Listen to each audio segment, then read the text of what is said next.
பகுதி 636. அவளை எல்லாவற்றையும் இழக்க செய்யுங்கள். கீதா தனக்கு முன்னால் இருந்த அந்த பெண்ணை தலைமுதல் கால்வரை பார்த்தாள். அவளது தலைமுடி நீண்டு கருத்து அடர்த்தியாக இருந்தது. அவள் அதிகம் பேச கூச்சப்படுபவள் போலவும் கீழ்ப்படிதலானவளாகவும் தோன்றினாள். கீதாவைப் போலவே மாலாவும் மெல்லிய உடல்வாகு கொண்டவளாக இருந்தாள். அவளுடைய நுட்பமான அம்சங்களை வைத்து பார்த்தால் அவள் ஒரு அழகான பெண்ணாகத்தான் கருதப்படுவாள். ஆனால் அவளுடைய முகத்தின் ஒரு பக்கம் நெருப்பால் எரிந்த வடு இருந்தது. ஆனால் ஒரு தீமையான எண்ணம் கொண்டவள் என்பதான தோற்றம் அவளது தோற்றத்தை மதிப்பிழக்க வைத்தது. அவள் நரகத்தில் இருந்து தப்பித்து வந்த ஒரு அரக்கனைப் போல தோன்றினாள். இந்த பெண் உண்மையாகவே அவளுடைய மூத்த சகோதரியா? அவர்கள் ஏன் தோற்றத்தில் கொஞ்சம் கூட ஒரே மாதிரியாக தெரியவில்லை? என்ன உன்னோட அக்கான்னு கூப்பிடாத. உன்ன மாதிரி ஒரு சூனியக்காரி எனக்கு தங்கச்சியா இருக்க முடியாது. அதை நான் ஏத்துக்கவே மாட்டேன். அக்கா என்ற வார்த்தையை கீதா சொன்னதை கேட்டவுடன் மாலா கோபத்தில் பற்களை கடித்தாள். அவள் கீதாவின் கையை மிகவும் கடினமாக இறுக்கினாள். கீதாவின் கை எலும்புகளை உடைக்கவே அவள் இங்கே வந்ததைப் போல உணர்ந்தாள். அவள் கையில் வலியை உணர்ந்த போது கீதா முகம் சுளித்தாள். அவள் மாலாவின் கையை உதற முயற்சித்த போது டேனி முன்னால் வந்து மாலாவின் கையில் இருந்து கீதாவின் கையை விடுவித்தான். டேனியின் செயலை பார்த்தவுடன் ஒரு எண்ணம் மாலாவை தாக்கியது. அவள் சத்தமாக, அவளோட அழக பார்த்து ஏமாற வேண்டாம் டேனியல் சார். ஏன்னா அவ ஒரு சூனியக்காரி. சூனியக்காரிங்க எல்லாம் அழகாத்தான் இருப்பாங்க. என்னோட அப்பாவும் அம்மாவும் அவளாலதான் செத்து போனாங்க. அவளாலதான் என்னோட முகம் நெருப்புல செதஞ்சிச்சு. அவளாலதான் எனக்கு பிடிக்காத ஒரு குடும்பத்தோட நான் இப்ப கட்டாயமா வாழ வேண்டி இருக்குது. நீங்க அவளை கல்யாணம் பண்ணீங்கன்னா உங்களுக்கும் உங்க குடும்பத்துக்கும் துரதிர்ஷ்டம் வந்துடும். பெரும்பாலான செல்வந்தர்கள் மற்றும் செல்வாக்குமிக்க குடும்பங்கள் அதிர்ஷ்டத்தை நம்பினார்கள். அவர்களின் எதிர்கால தலைமுறையினர் செழிப்பாக இருக்க வேண்டும் என்று அவர்கள் அக்கறை காட்டினர். டேனியல் குடும்பத்திற்கு ஒரே ஒரு வாரிசு மட்டுமே இருந்தது. அது டேனி. அவனுக்கு அசம்பாவிதமாக ஏதாவது நடந்தால் டேனியல் குடும்பத்தின் முழு அதிர்ஷ்டமும் அவனது தாத்தாவின் சட்டவிரோதமான பையனான ரஞ்சியின் கணவன் கையில் விழுந்துவிடும். அப்படி ஏதாவது நடந்தால் அவனது பாட்டி ஒரு நாள் கூட உயிர் வாழ மாட்டார்.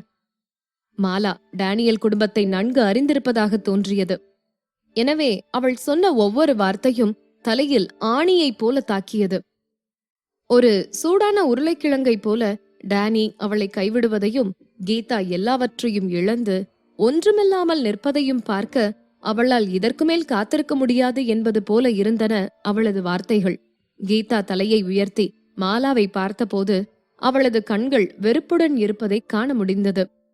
ரத்தம் தண்ணீரை விட கடினமானது என்றாலும் மாலாவின் கண்களில் ஒரு குடும்ப உறுப்பினருக்கான அன்பின் சாயல் துளிக்கூட இல்லை. கீதா கலக்கத்தில் கண்களை சுருக்கிக் கொண்டாள். அவள் மெதுவாக நேராக நிமிர்ந்து நின்றாள். மாலாவை நோக்கி நடந்து கொண்டே, சரி, நான் தான் உன்னோட முழு குடும்பத்தோட சாவுக்கும் காரணம்னு சொல்றியே, அத நீ எந்த அர்த்தத்துல சொல்ற என்று கேட்டாள் கீதா. ஏய், நீ ஒரு மோசமான பெண். இதை என்கிட்ட கேக்குற அளவுக்கு உனக்கு தைரியம் இருக்கா? அப்பாவும் அம்மாவும் உன் மேல எவ்ளோ பாசமா இருந்தாங்க. அவங்க உன்னை எவ்ளோ நல்லா கவனிச்சுக்கிட்டாங்க. ஆனா நீ அவங்களுக்கு உன்னோட நன்றிய எப்படி திருப்பி கொடுத்திருக்க? நீ மட்டும் இல்லன்னா அவங்க இப்படி ஒரு துன்பமான சாவ அனுபவிச்சிருக்க மாட்டாங்க. அது எவ்ளோ கொடூரமானதுன்னு உனக்கு தெரியுமா? அவங்களோட உடம்பு எரிஞ்சிருச்சு. அவங்க 2 பேருமே உன்னை நெருப்புல இருந்து பாதுகாக்க உன்னோட ரூம் வாசல்ல வந்து நின்னாங்க. உன்னோட உயிரை காப்பாத்துறதுக்காக அவங்க தீயில எரிஞ்சு செத்தாங்க. மாலா கத்தினாள். மாலாவின் வார்த்தைகள் கீதாவின் இதயத்தை துண்டு துண்டாக வெட்டின. மாலா விவரித்த காட்சியை அவள் நினைத்து பார்த்தபோது ஒரு பெரிய கை அவளை உள்ளே இருந்து கழுத்தை நெரிப்பது போல உணர்ந்தாள். அவளுடைய தந்தையும் தாயும் உண்மையில் அவள் காரணமாக இறந்து விட்டார்களா? அவளை பாதுகாக்க அவர்கள் அவளது அரைவாசலில் வந்து நின்றதால் அது நடந்ததா?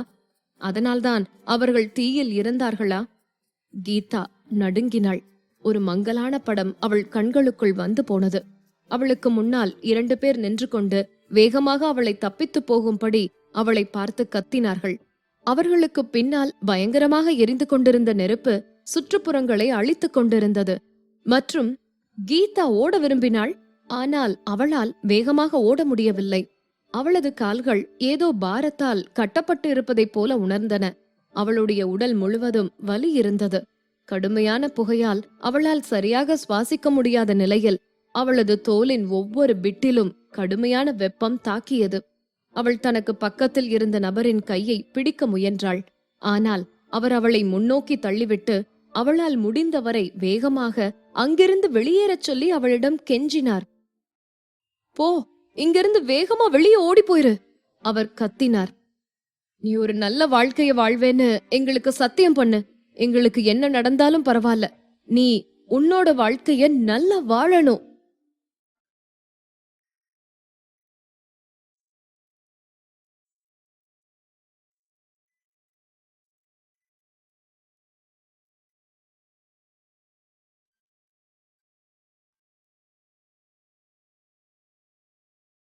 பகுதி 637. சொர்க்கமோ அல்லது நரகமோ, நான் உன் பக்கத்தில் இருப்பேன். அப்பாவும் அம்மாவும் உன்னை ரொம்ப நேசிக்கிறோம். ஆ, அறிமுகம் இல்லாத ஆனால் உயிரோட்டமான காட்சிகள் தொடர்ச்சியாக அவளது நினைவுக்கு வந்தபோது கீதா அவள் தலையில் ஒரு துடிக்கும் வலியை உணர்ந்தாள். அவள் தலையை இரு கைகளாலும் அழுத்தி பிடித்துக்கொண்டு சத்தமாக கத்துவதற்கு முன்னால் திடீரென கீழே விழுந்தாள். அவள் மறுபடியும் தலை நிமிர்ந்து பார்த்தபோது அவள் கண்கள் இரத்தம் போல சிவப்பாக மாறியிருந்தன. அவளுடைய கண்களில் இருந்து கண்ணீர் வழிய ஆரம்பித்தது. கீதா, தேவ் பிரின்ஸ் பதட்டமாகி முன்னால் போக விரும்பினான். ஆனால் டேனி ஏற்கனவே குனிந்து அவளை கைகளில் தூக்கிக் கொண்டு அவளை அவன் மார்போடு சேர்த்து உறுதியாக அணைத்துக் கொண்டான். கீதா, நாம இன்னும் இந்த விஷயத்தை விசாரிச்சுட்டு இருக்கோம். நீ எதையாவது நினைச்சு உன்னையே பயமுறுத்திக்க வேண்டாம். அவனது தாழ்ந்த குரல் கேட்க இனிமையாக இருந்தது. அதனால் அவள் ஆறுதல் அடைந்தாள். அவள் தலையை தூக்கி அவனை பார்த்து நடுங்கிய குரலில் சொன்னாள். கடந்த காலத்துல நடந்த சில காட்சிகள் எனக்கு நினைவுக்கு வந்துச்சு. அதுல பெருசா எரியிற நெருப்பு எல்லாத்தையும் எரிச்சுக்கிட்டே இருந்துச்சு. டேனியின் சட்டையை அவள் வலுவாக இழுத்து பிடித்து கொண்டிருந்தாள். கீதாவின் விரல் நுனிகள் வெள்ளை நிறமாக மாறியது. அவள் தன்னை அமைதிப்படுத்த முயன்றாள். ஆனால் அவள் மனதில் இருந்த உருவங்களை அவளால் அகற்ற முடியவில்லை. அவள் மருத்துவமனையில் கண் விழித்த போது அவள் நினைவுகள் அனைத்தையும் இழந்து விட்டிருந்தாள். அவள் நினைவில் இருந்த ஒரே விஷயம் ஒரு பெரிய தீ. அது தீ பிழம்புகளின் கடல். அவள் சுயநினைவு அடைந்த சில நாட்களில் அவள் நெருப்பில் சிக்கிக் கொண்டது போன்ற ஒரு கனவால் அவள் மீண்டும் மீண்டும் அவதிப்பட்டாள். அவள் ஓட விரும்பினாள். ஆனால் எப்படியும் அவள் கால்களை அவளால் நகர்த்த முடியவில்லை. எல்லாமே பயங்கரமாக எரிந்து கொண்டிருந்ததால் அவளைப் போலவே அவளை சுற்றி இருந்தவர்களும் நெருப்பின் கதிர்களால் சூழப்பட்டிருந்தார்கள். அவள் தன் எல்லா வலிமையையும் ஒன்று திரட்டி போராடிக் கொண்டிருந்தாள். ஆனாலும் அது வீணானது, நம்பிக்கையற்றது. அந்த உணர்வு அவள் கழுத்தில் இறுக்கியது. அவள் கழுத்தை யாரோ பலமாக நெரிப்பது போல இருந்தது அது. அவளுக்கு மூச்சு திணறல் ஏற்பட்டது. அதை பற்றி யோசிக்கும் போதே அவளால் மூச்சுவிட முடியவில்லை என்பது போன்ற ஒரு உணர்வை அது ஏற்படுத்தியது. கீர்த்தி அவளுக்கு கவனமாக அளித்த உளவியல் சிகிச்சைக்கு பிறகு அவளுடைய கனவுகள் மெதுவாக போய்விட்டன. ஆனால் மாலா சொன்னதையெல்லாம் கேட்ட பிறகு அவளுக்குள் அடங்கியிருந்த காட்சிகள் அவள் மனதில் மீண்டும் தோன்றின.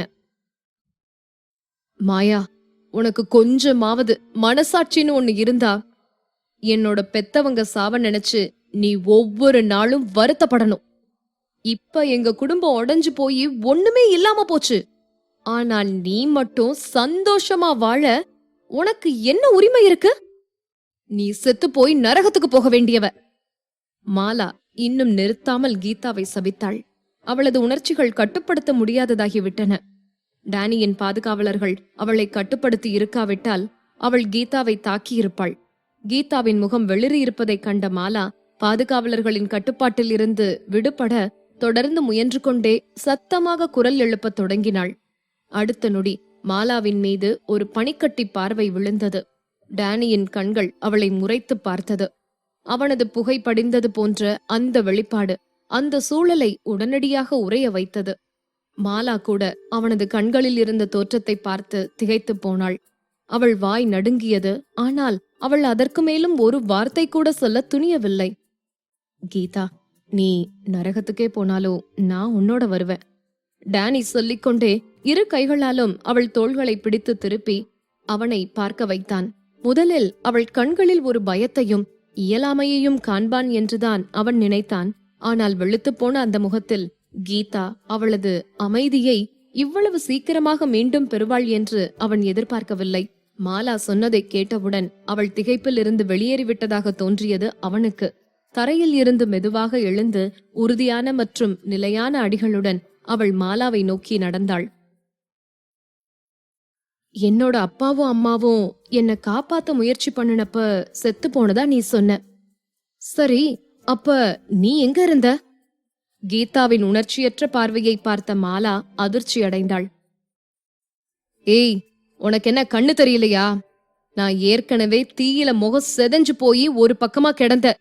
அந்த நெருப்புல நானும் செத்து போயிருக்கணும்னு நீ விரும்புறியா என்ன?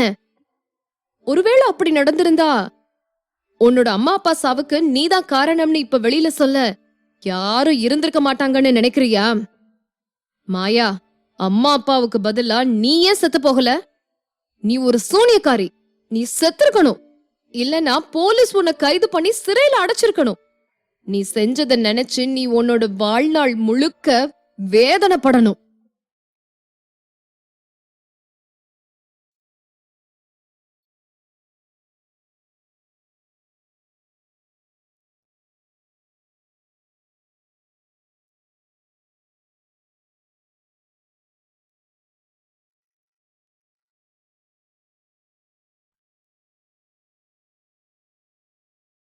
பகுதி 639. நேருக்கு நேர் மோதல். மாலா வெறிச்சோடி போயிருந்தாள். கீதாவை பார்த்தபோது அவளது பகுத்தறிவு எல்லாம் காணாமல் போய்விட்டது போல இருந்தது. அவள் கீதாவை அவள் நினைத்தபடியெல்லாம் அவமானமாகவும் கேவலமாகவும் தொடர்ந்து திட்டிக்கொண்டே இருந்தாளே தவிர அவளிடம் இருந்து வேறு எந்த தகவல்களையும் அவர்களால் பெற முடியவில்லை. கீதாவை தொடர்ந்து சபிப்பதும் சவால் விடுவதுமாக இருந்தாளே தவிர மாலா அந்த தீ விபத்தை பற்றி எந்த பயனுள்ள விவரங்களையும் சொல்லவில்லை. கீதா தனது உதடுகளை கடித்தாள். மாலா சொன்ன விவரங்களை வைத்து கீதா விஷயங்களை தொடர்பு படுத்தி பார்க்க முயன்றாள். அவளை காப்பாற்ற முயன்றதால் அவளது பெற்றோர் தீயில் மாட்டி இறந்தார்கள். அதனால் அவளது பெற்றோரின் சாவுக்கு கீதாதான் காரணம் என்று மாலா குற்றம் சாட்டினாள். மாலா சொன்னது உண்மை என்றால் அவள் கிட்டத்தட்ட 10 ஆண்டுகளுக்கும் மேலாக அவளது குடும்பத்தில் இருந்து விலகி இருந்திருப்பாள். மாலா அவள் இறந்துவிட்டாள் என்று நினைத்துக் கொண்டிருந்திருக்கிறாள். அதனால்தான் யாரும் அவளை தேட முயற்சிக்கவில்லை. ஆனால் 3 ஆண்டுகளுக்கு முன்பு அவள் நினைவு திரும்பி மருத்துவமனையில் கண் விழித்த போது கீர்த்திதான் அவளது பெயர் கீதா என்று அவளிடம் சொல்லி இருந்தாள். கீதாவின் அடையாள அட்டை அவளிடம் இருந்தது. அடையாள அட்டையில் இருந்த புகைப்படத்தில் அவளது முகம் இருந்தது. ஆனால் அவளது பெயர் மாயாவுக்கு பதிலாக கீதா என்று அச்சிடப்பட்டிருந்தது. தனக்கு வேறொரு பெயர் இருக்கலாம் என்று அவள் ஒருபோதும் சந்தேகிக்காமல் இருந்ததற்கு இதுவே காரணம். அவளுடைய கடந்த காலத்தை அவளால் நினைவுபடுத்த முடியவில்லை என்பதால் மாலா சொன்னது எதையும் சரிபார்க்க வழியில்லை. ஆனால் ஒரு பெரிய நெருப்பின் நினைவுகளை அவள் வைத்திருந்தாள். அது நிஜமாகவும் வேதனையாகவும் இருந்தது. அவளால் மாலாவையும் நம்ப முடியவில்லை. அவள் பெற்றோரின் மரணத்தை ஏற்படுத்தவில்லை என்றால் நெருப்பு சம்பவத்தை நினைவு கூர்ந்த போதெல்லாம் அவள் தலையில் ஏன் அந்த வேதனையை அனுபவிக்க நேரிடுகிறது? அதோடு அவள் ஏன் அதையெல்லாம் நினைவில் வைத்துக் கொள்ள விரும்பவில்லை? அதனால் அவள் உண்மையாகவே தனது சொந்த பெற்றோரை கொன்று தனது மூத்த சகோதரியின் முகத்தை சிதைய செய்த ஒரு சூனியக்காரியா? கீதாவின் முகம் வெளிரி இருந்தது. ஆனால் அடுத்த நொடியில் அவள் ஒரு இதமான அரவணைப்பில் விழுந்தாள். டேனி அமைதியாக அவளை அணைத்துக் கொண்டான். அவளுக்கு வலிமையை கொடுப்பவன் போல அவனது பிடியை இறுக்கினான். உதவியாளன் டேனியில் அருகில் வந்து, சார், இத மேலும் தொடர நமக்கு சில தகவல்கள் இருக்கு என்று தனிவான குரலில் தெரிவித்தான்.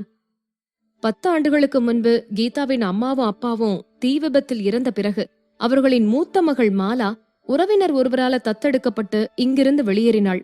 அவங்களுக்கு மாயான்னு 2வது மகள் இருந்தா. ஆனா உதவியாளர் இடையில் நிறுத்திவிட்டு கீதாவை திரும்பி பார்த்தான். சில நொடிகள் தயங்கிய பின் அவன் தொடர்ந்தான். அந்த தீ விபத்துக்கு பிறகு அவர்களோட 2வது மகள் காணாம போயிட்டா. ஒரு முழு நாள், ஒரு முழு இரவு முழுசும் தீ எரிஞ்சது. தீயெல்லாம் அணைஞ்சு முடிஞ்ச நேரத்துல அடையாளம் தெரியாத அளவுக்கு பெரியவங்க 2 பேரும் எரிஞ்சு கருகி போயிருந்தாங்க. ஆனா அவங்க 2வது மகளை பொறுத்தவரை யாராலும் அவளை கண்டுபிடிக்க முடியாததால அவ எரிஞ்சு சாம்பல் ஆயிட்டான்னு நினைச்சுக்கிட்டாங்க. மாலா முன்பு சொன்னது எல்லாம் பொய் இல்லை, அது எல்லாமே உண்மைதான். அந்த குடும்பத்தில் 2 மகள்கள் இருந்திருக்கின்றனர்.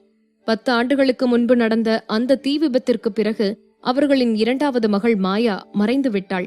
மாலாவை தத்தெடுத்த அந்த குடும்பத்தை கண்டுபிடிச்சிட்டீங்களா? டேனி கோபமாக கேட்டான். உதவியாளன் அவசரமாக பதில் சொன்னான். எஸ் சார், நமக்கு கிடைச்ச தகவல்கள் படி இவங்க அப்பாவும் அம்மாவும் தான் அவங்களோட முழு குடும்பத்துக்கும் ஆதரவா தூணா இருந்திருக்காங்க. பண உதவிக்கு அவங்க உடன் பிறந்தவங்க குடும்பம் அவங்கள நம்பித்தான் இருந்திருக்காங்க. அவங்க தீ விபத்துல இறந்த பின்னால அந்த உறவினர் குடும்பத்துல ஒரு குடும்பம் மாலாவை உடனேயே தத்தெடுத்துக்கிட்டாங்க. இந்த சிட்டிலேயே தங்கி இருந்தா மாலாவோட மனநலன் பாதிக்கலாம்னு அவங்க பயந்து வேற ஊருக்கு குடி போயிட்டாங்க. அவங்க எங்க? அவங்கள எங்க கூட்டிட்டு வந்திருக்கீங்களா? டேனி கண்களை சுருக்கிக் கொண்டான். தனக்கு வேறு சில உறவினர்கள் இருக்கிறார்கள் என்று கேள்விப்பட்டவுடன் கீதா உதவியாளன் கார்த்திக்கை பதட்டமாக பார்த்தான். கார்த்திக் தலையசைத்தான். அவங்க எல்லாரையும் நம்ம ஆளுங்க இங்க கூட்டிட்டு வர்றாங்க. அவங்க சீக்கிரமாவே டேனியல் மாளிகைக்கு வந்துருவாங்கன்னு நினைக்கிறேன். கார்த்திக் டேனிக்கு பதில் சொன்னான். உதவியாளன் சொல்லி முடித்த உடனேயே டேனி கீதாவை தனது கைகளில் சுமந்து கொண்டு அந்த இடத்தில் இருந்து வெளியேறினான். சில அடிகள் எடுத்து வைத்த பிறகு அவன் வழியில் நின்று மெதுவாக திரும்பி மாலா மீது ஒரு பார்வையை வீசினான். பிறகு அவன் நிதானமாக கூலாக சொன்னான், நேருக்கு நேரா மோதுறதுக்கு அவளையும் கூட்டிட்டு வாங்க என்று பாதுகாவலர்களுக்கு உத்தரவிட்டான் அவன்.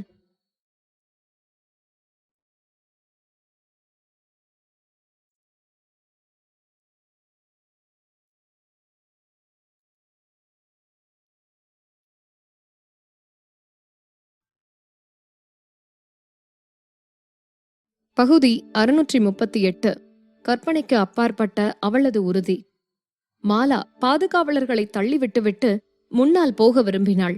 ஆனால் அவளை பாதுகாவலர்கள் வேகமாக இழுத்து நிறுத்தினார்கள். அதனால் அவள் கீதாவை பார்த்து கோபத்துடன் கத்த மட்டுமே முடிந்தது.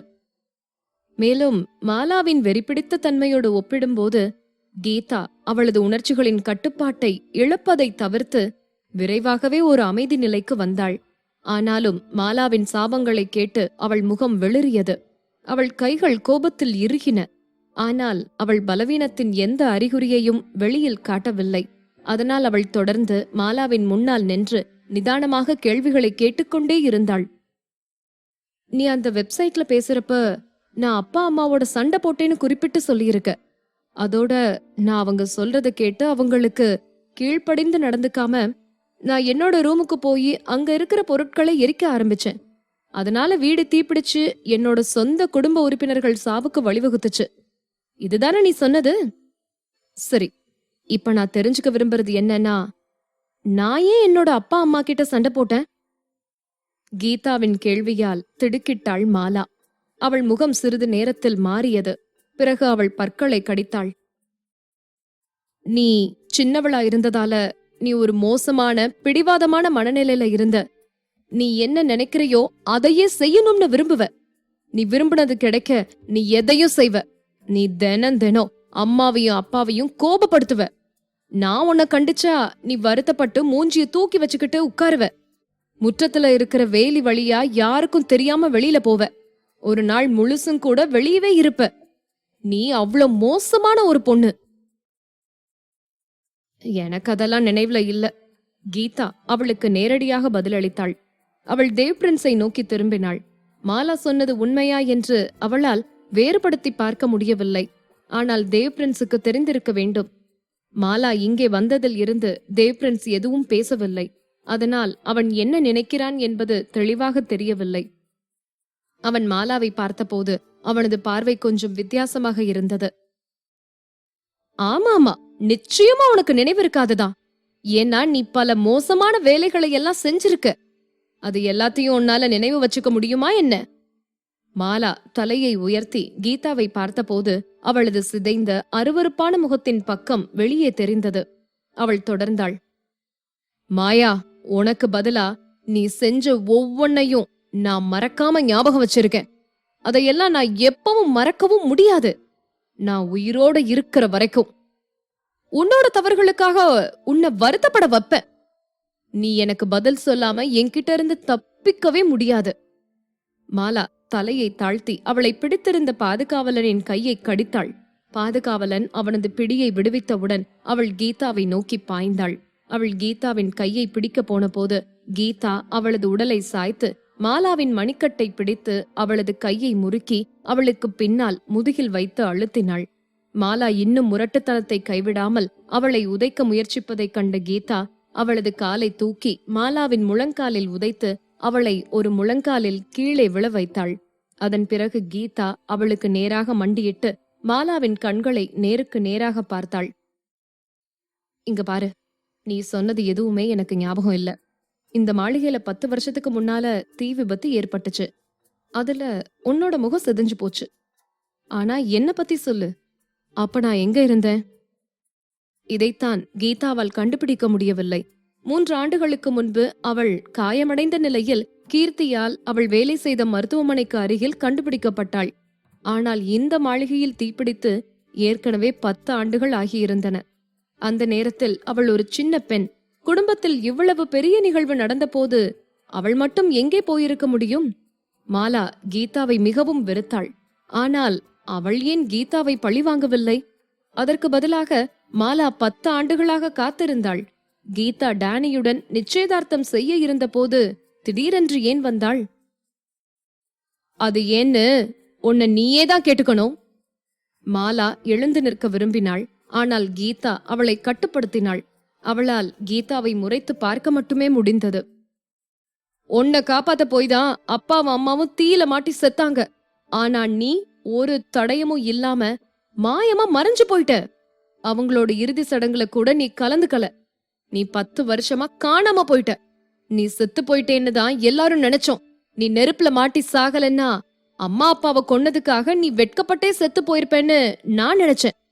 ஆனா நீ இவ்ளோ அதிர்ஷ்டசாலியா இருப்பேன்னு நான் நினைச்சு கூட பார்க்கல. உண்மையாவே நீ உயிரோட இருக்கிற. மாலா பேசும்போது அவளது புன்னகை கீதாவை இகழ்ந்தது. உன்னோட பேரை மாத்தி வச்சுக்கிட்டா எனக்கு உன்ன அடையாளம் தெரியாம போயிரும்னு நினைச்சியா? என்னோட வாழ்க்கைய பாழாக்குன சூனியக்காரி நீ.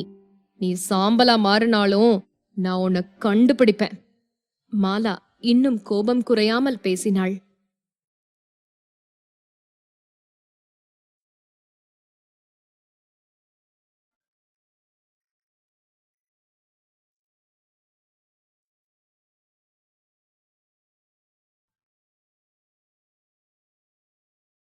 பகுதி 640. அண்ணா, அதை பற்றி பேசுவதை நிறுத்துங்கள். குளிர்கால காற்று ரொம்பவே சில்லென்று உணர வைத்தது. அந்த குளிர்கால காற்றை தாங்க முடியாமல் ஒவ்வொருவரும் நடுங்கிக் கொண்டு இருந்தனர். டேனி கீதாவை இறுக்கமாக அணைத்தவாறே அவன் தனது நீண்ட கோட்டை பயன்படுத்தி அந்த குளிர்கால காற்றில் இருந்து அவளை பாதுகாத்தான். அவன் எடுத்து வைத்த ஒவ்வொரு அடியும் விதிவிலக்காக உறுதியாகவும் நிலையாகவும் இருந்தது. அது அவளது இதயத்தில் பாதுகாப்பு உணர்வை நிரப்பியது. அவன் அவளை காரில் உட்கார வைத்துவிட்டு கதவை மூடிக்கொண்டு இருக்கும் போதே தேவ் பிரின்ஸ் காரின் மறுபக்கத்தில் இருந்து கதவை திறந்து அவர்களுக்கு அடுத்த இருக்கையில் வந்து அமர்ந்தான். டேனியின் இருண்ட பார்வையை கவனித்த அவன் தனது புருவங்களை உயர்த்தி டேனியை பார்த்தான். என்ன இங்க கூட்டிட்டு வந்தது நீங்க தானே? இப்ப என்ன திருப்பி டிராப் பண்ண மாட்டீங்களா என்று கேட்டான். அவன் டேனியை பார்த்து சொல்லிவிட்டு கீதாவுக்கு பக்கத்தில் நகர்ந்து உட்கார்ந்து கொண்டான். ஒரு பண்புள்ள மனிதனைப் போல அமைதியாக காருக்குள் ஏறி உட்கார்ந்தவுடன் மென்மையான பார்வையுடன் கீதாவின் பக்கம் திரும்பி அவளை பார்த்து மென்மையாக புன்னகைத்தான். தேவ் பிரின்ஸை காரிலிருந்து தூக்கி வெளியே எரிய வேண்டும் என்கிற வெறியை டேனிக்குள் வரவழைக்க அந்த பார்வையே போதுமானதாக இருந்தது. தேவ் பிரின்ஸ் அவளுக்கு அருகில் இருக்க விரும்புவதை அவன் அறிந்திருந்தான். இது அவனுக்கு மிகுந்த அதிருப்தியை ஏற்படுத்தியது. பின்னால் வந்த காரில் ஏறிக்கொள்ளுமாறு தேவ் பிரின்ஸிடம் சொல்லி டேனி தனது எனர்ஜியை வீணாக்க விரும்பவில்லை. அதற்கு பதிலாக அவன் டிரைவரை பார்த்து வேகமாக டேனியல் மாளிகைக்கு போகுமாறு உத்தரவிட்டான். கார் சாலையில் சீராக நகர ஆரம்பித்தவுடன் தேவ் பிரின்ஸின் உதட்டில் இருந்த புன்னகை இன்னும் அகலமானது. அவன் கீதாவுடன் அரட்டையடிக்க தயாரானான். ஆனால் அவன் வாயை திறந்து எதுவும் பேசும் முன்பே டேனியின் அணைப்பிற்குள் இழுக்கப்பட்டான். அவளது மெல்லிய உடலில் அவனது நீண்ட கோட்டை போர்த்திக் கொண்டே அவன் அவளை மடியில் உட்கார வைத்தான். அவர்களின் நெருக்கமான நிலை ஒரு இதமான கதகதப்பை உணர வைத்தது. இந்த காட்சியை காண நேரும் வெளியாட்கள் யாருக்கும் கொஞ்சம் வெட்கம் வருவதும் அவர்களின் இதயங்கள் வேகமாக துடிப்பதையும் கட்டுப்படுத்த இயலாது. தேவ் பிரின்ஸ் கண்களை சுருக்கி டானியை வெறித்து பார்த்தான். டானி இதை வேண்டுமென்றே செய்திருக்கிறான் என்பதை அவன் அறிந்திருந்தான். தேவ் பிரின்ஸின் அடர் பழுப்பு நிற கண்கள் லேசாக மின்னின. அவர்களுடைய நெருக்கத்தை அவன் கவனிக்கவில்லை என்பது போல அவன் பேசத் தொடங்கினான். கீதா, உனக்கு குளிர்னா ரொம்ப பயம். எனக்கு இன்னும் நல்ல ஞாபகம் இருக்கு. குளிர்காலம் வந்தாலே நீ என்ன பார்க்க வரும்போது எல்லாம் என் கைகளுக்குள்ள வந்து ஒளிஞ்சுக்குவ. என் மார்பு கதகதப்பா இருக்குன்னோ தூங்குறதுக்கு ரொம்ப வசதியா இருக்குன்னோ நீ சொல்லுவ என்றான் தேவ். கீதாவின் அனிமேஷன் கண்கள் ஒரு நொடியில் விரிந்தன. அவள் சார்பாக அவனது கடந்த காலத்தை ஒரு கொடூரமான ஆர்வத்துடன் அவன் நினைவு கூர்வதாக உணர்ந்தாள் கீதா. தேவ் பிரின்ஸை பார்த்து அவனுக்கு சைகை செய்யும் முயற்சியில் அவள் கண்களை மீண்டும் மீண்டும் சிமிட்டினாள். அண்ணா, அத பத்தி பேசுறத நிறுத்துங்க. எனக்கு இதயம் கனமா இருக்கு என்றாள் கீதா. அவர்கள் கடந்த காலம் பற்றி தொடர்ந்து பேசினால் அவள் டானியின் கைகளிலேயே செத்து விடுவாள் என்று பயந்தாள் அவள். ஆனாலும் தேவ் பிரின்ஸ் அவளது பதட்டத்தை உணர்ந்ததாக தெரியவில்லை. அவன் தொடர்ந்து பேசினான். கீதா, உண்மையா சொல்லணும்னா குளிர்காலத்துல மட்டும் இல்ல, கோடை காலத்துல கூட என்னோட இருக்கிறத நீ விரும்புன. உனக்கு ஏசி பிடிக்காது. நான் எப்ப ஏசிய ஆன் பண்ண போனாலும் நீ என்னோட கைய பிடிச்சு இழுத்து வேண்டான்னு தடுப்ப. நான் உனக்கு விசிறி விடணும்னு கேப்ப. நான் முடியாதுன்னு சொன்ன உடனேயே நீ ரொம்ப வேர்க்குதுன்னு சொல்லி உன்னோட ட்ரெஸ் எல்லாம் கழட்ட ஆரம்பிச்சிடுவ. டமால், திடீரென்று காரில் ஒரு உரத்த சத்தம் கேட்டது. டானியின் கால் முன்னிருக்கையை உதைத்தது. அவனது அணைப்பில் இருந்த கீதாவின் உடல் நடுங்கியது. அது மட்டுமல்லாமல் அவளுடைய இதயமும் நடுங்கியது. அவளது கைகள் அவன் சட்டையை இறுக்கமாக பிடித்துக் கொண்டன. அவன் கோபத்தில் கார் ஜன்னலை திறந்து அவளை தூக்கி வெளியே எரிந்து விடுவானோ என்று அவள் பயந்தாள். அவன் கைகளை பிடித்துக்கொண்டு, டானி, நான் அப்ப ரொம்ப சின்ன பொண்ணா இருந்தேன். ஆணுக்கும் பெண்ணுக்கும் இருக்கிற வித்தியாசம் எனக்கு நிச்சயமா தெரிஞ்சிருக்காது என்றாள் தனிந்த குரலில். டானி குற்ற உணர்ச்சியால் நிறைந்த அவளது முகத்தை பார்த்தான். அவனது மெல்லிய உதடுகள் லேசாக பிரிந்தன. உன் கண்ணெல்லாம் அழகா இருக்க பையன்கள் மேலையும் அவங்களுக்கு பணம் கொடுத்து எப்படி ஆதரவா இருக்கிறது, இதுலதான் அப்ப இருந்திருக்கும். டானி தனிந்த குரலில் சொன்னான். கீதா திகைப்போடு அவனை பார்த்தாள். அவ்வளவுதான், எல்லாம் முடிந்தது. ஆமாம், எல்லாம் முடிந்தது.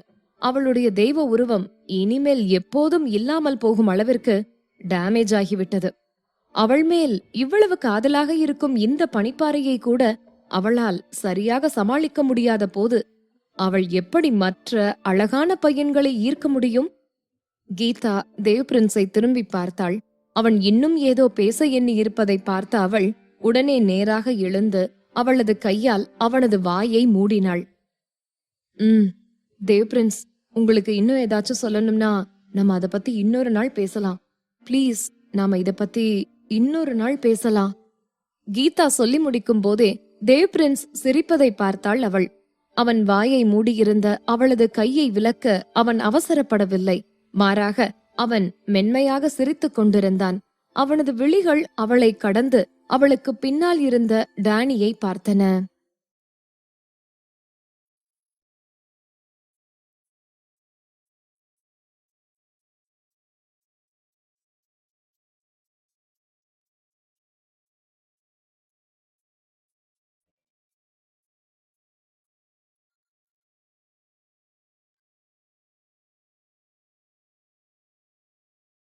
பகுதி 641. நாட்கள் சீராக செல்ல ஒருவர் சில ஆட்களை சமாளிக்க வேண்டும். கீதா அவளை அறியாமல் தேவ் பிரின்ஸ் டானியை பார்க்கும் நேரத்திலேயே அவளும் திரும்பினாள். தேவ் பிரின்ஸின் வாயை மூடிக்கொண்டிருக்கும் அவளது கையை பார்த்தவுடன் டானியின் முகம் கருத்தது. ஒரு பச்சை நிற கொம்பு அவனது தலையில் இருந்து வளர்ந்ததாக தோன்றியது. கீதா அவசரமாக அவள் கையை விலக்கிக் கொண்டு டானியின் கைகளில் நன்றாக அமர்ந்து கொண்டாள். அவசர புத்தி கொண்ட பிசாசு டானி, நீங்க அமைதியா இருக்கணும். ஆமா, நீங்க இப்ப அமைதியா இருக்கணும்.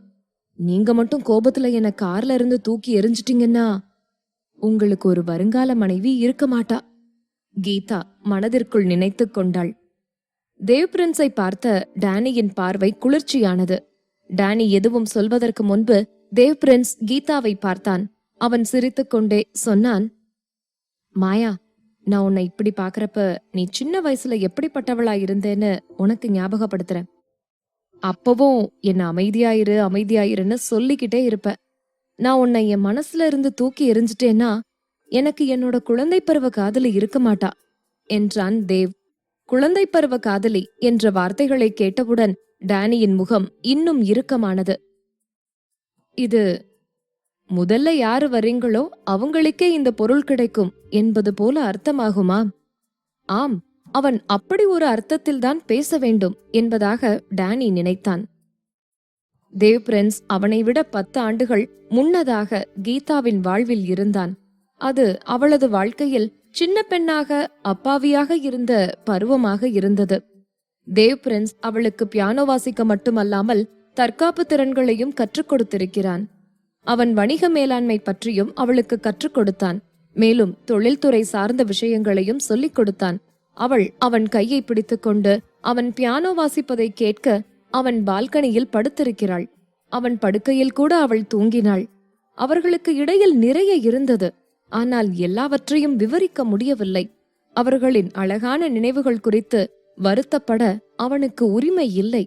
தேவ் பிரின்ஸ் அவனை வெறுப்பேத்த அந்த சம்பவங்களை எல்லாம் குறிப்பிடுகிறானா, அல்லது அவையெல்லாம் உண்மையாக நிகழ்ந்ததா? அதை பற்றி யோசித்து பார்க்கும்போது டேனி ரொம்பவும் பொறாமைப்பட்டான். அவன் தேவ் பிரின்ஸை காரிலிருந்து வெளியேற்ற விரும்பினான். டிரைவர் திடீரென பிரேக்கை அழுத்தினார்.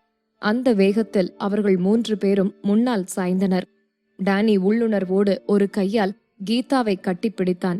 அதே நேரத்தில் அவர்கள் இருவரும் முன்னால் தடுமாறி இடித்துக் கொள்ளாமல் இருக்க அவன் இன்னொரு கையால் முன்னிருக்கையை பலமாக பிடித்தான். பிறகு அவன் காரிலிருந்து வெளியே பார்த்தான். என்னாச்சு? டிரைவர் பதட்டமாக இருந்தார். சார், நம்ம காரை நோக்கி நிறைய ஆட்கள் வேகமா வர்றாங்க. அவங்கள பார்த்தா பத்திரிகை நிருபர்கள் மாதிரி தெரியுது.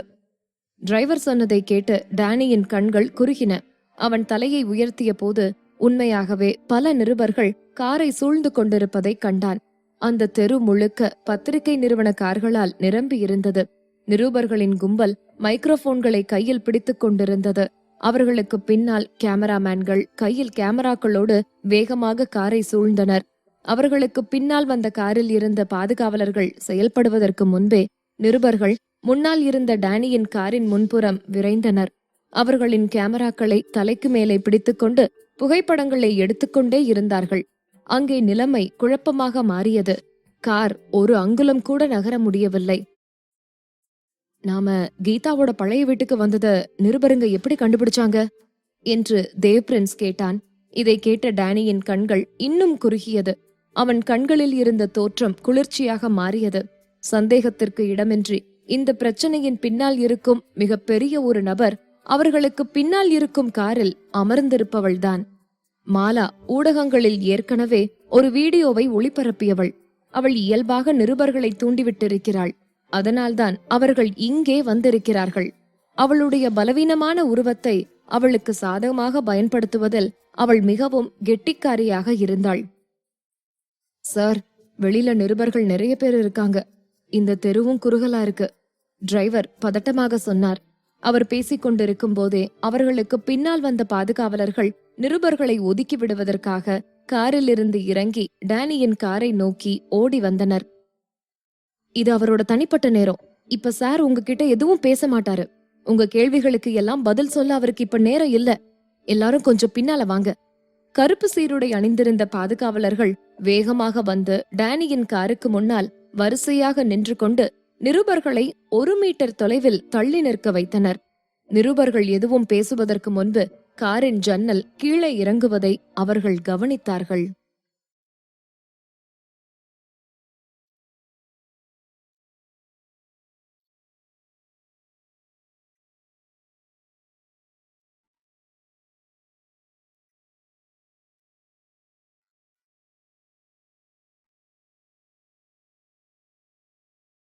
பகுதி 642. அவனது காரை தடுக்க யார் துணிவார்கள்? டேனியின் மயக்கும் முகத்தை பார்த்தவுடன் நிருபர்கள் அனைவருக்கும் என்ன செய்வது என்று தெரியவில்லை. அதனால் அவர்கள் அமைதியாக நின்றுவிட்டார்கள். அவர்களுக்கு ஒரு குறிப்பு கிடைத்ததால் அவர்கள் இங்கே விரைந்து வந்தனர். ஒரு பத்திரிகையில் இருந்து இங்கே வந்த பிறகுதான் பல செய்தியாளர்களும் இதே செய்தியை பெற்று இங்கே வந்திருக்கிறார்கள் என்பதை ஒருவருக்கு ஒருவர் உணர்ந்தார்கள். இது அவர்களுக்கு இடையே ஒரு அவசர போட்டியை உடனடியாக உருவாக்கியது.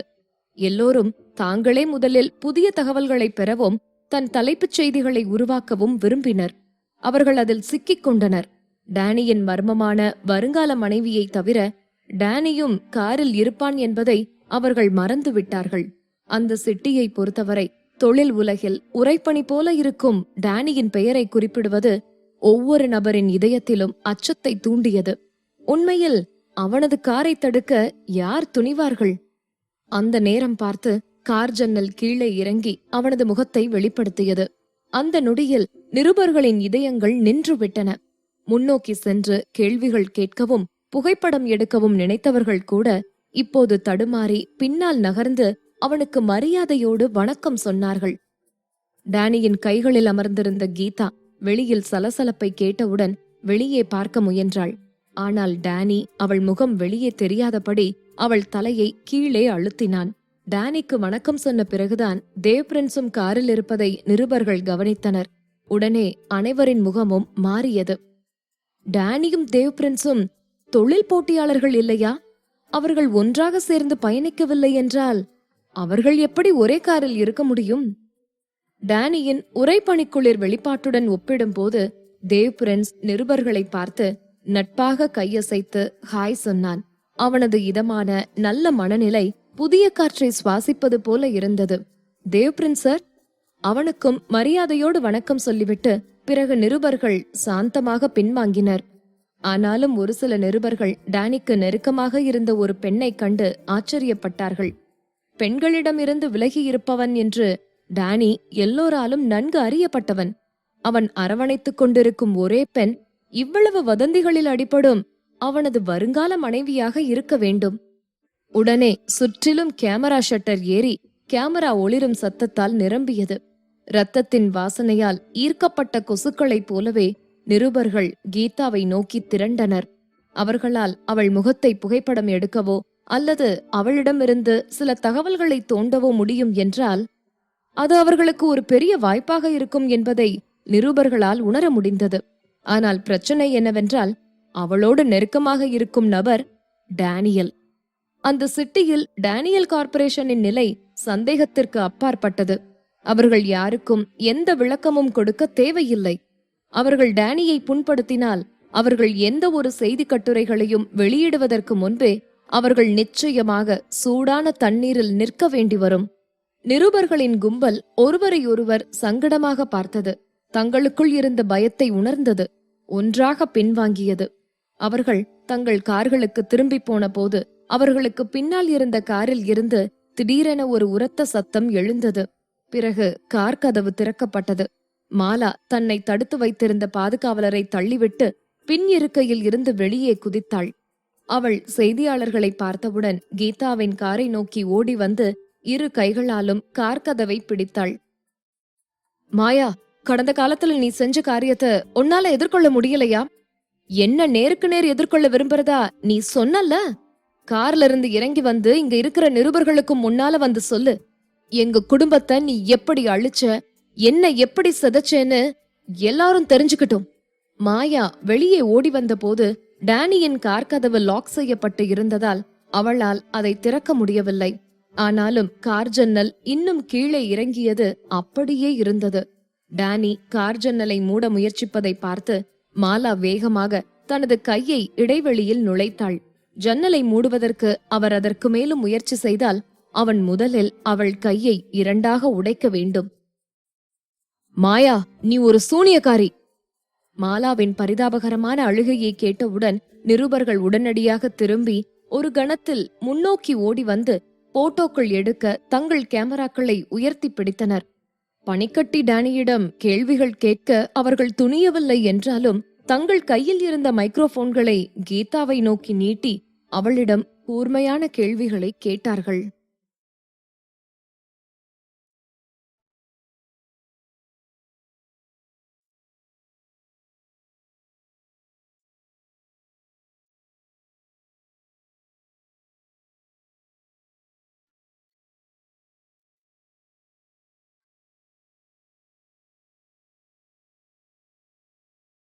பகுதி 643.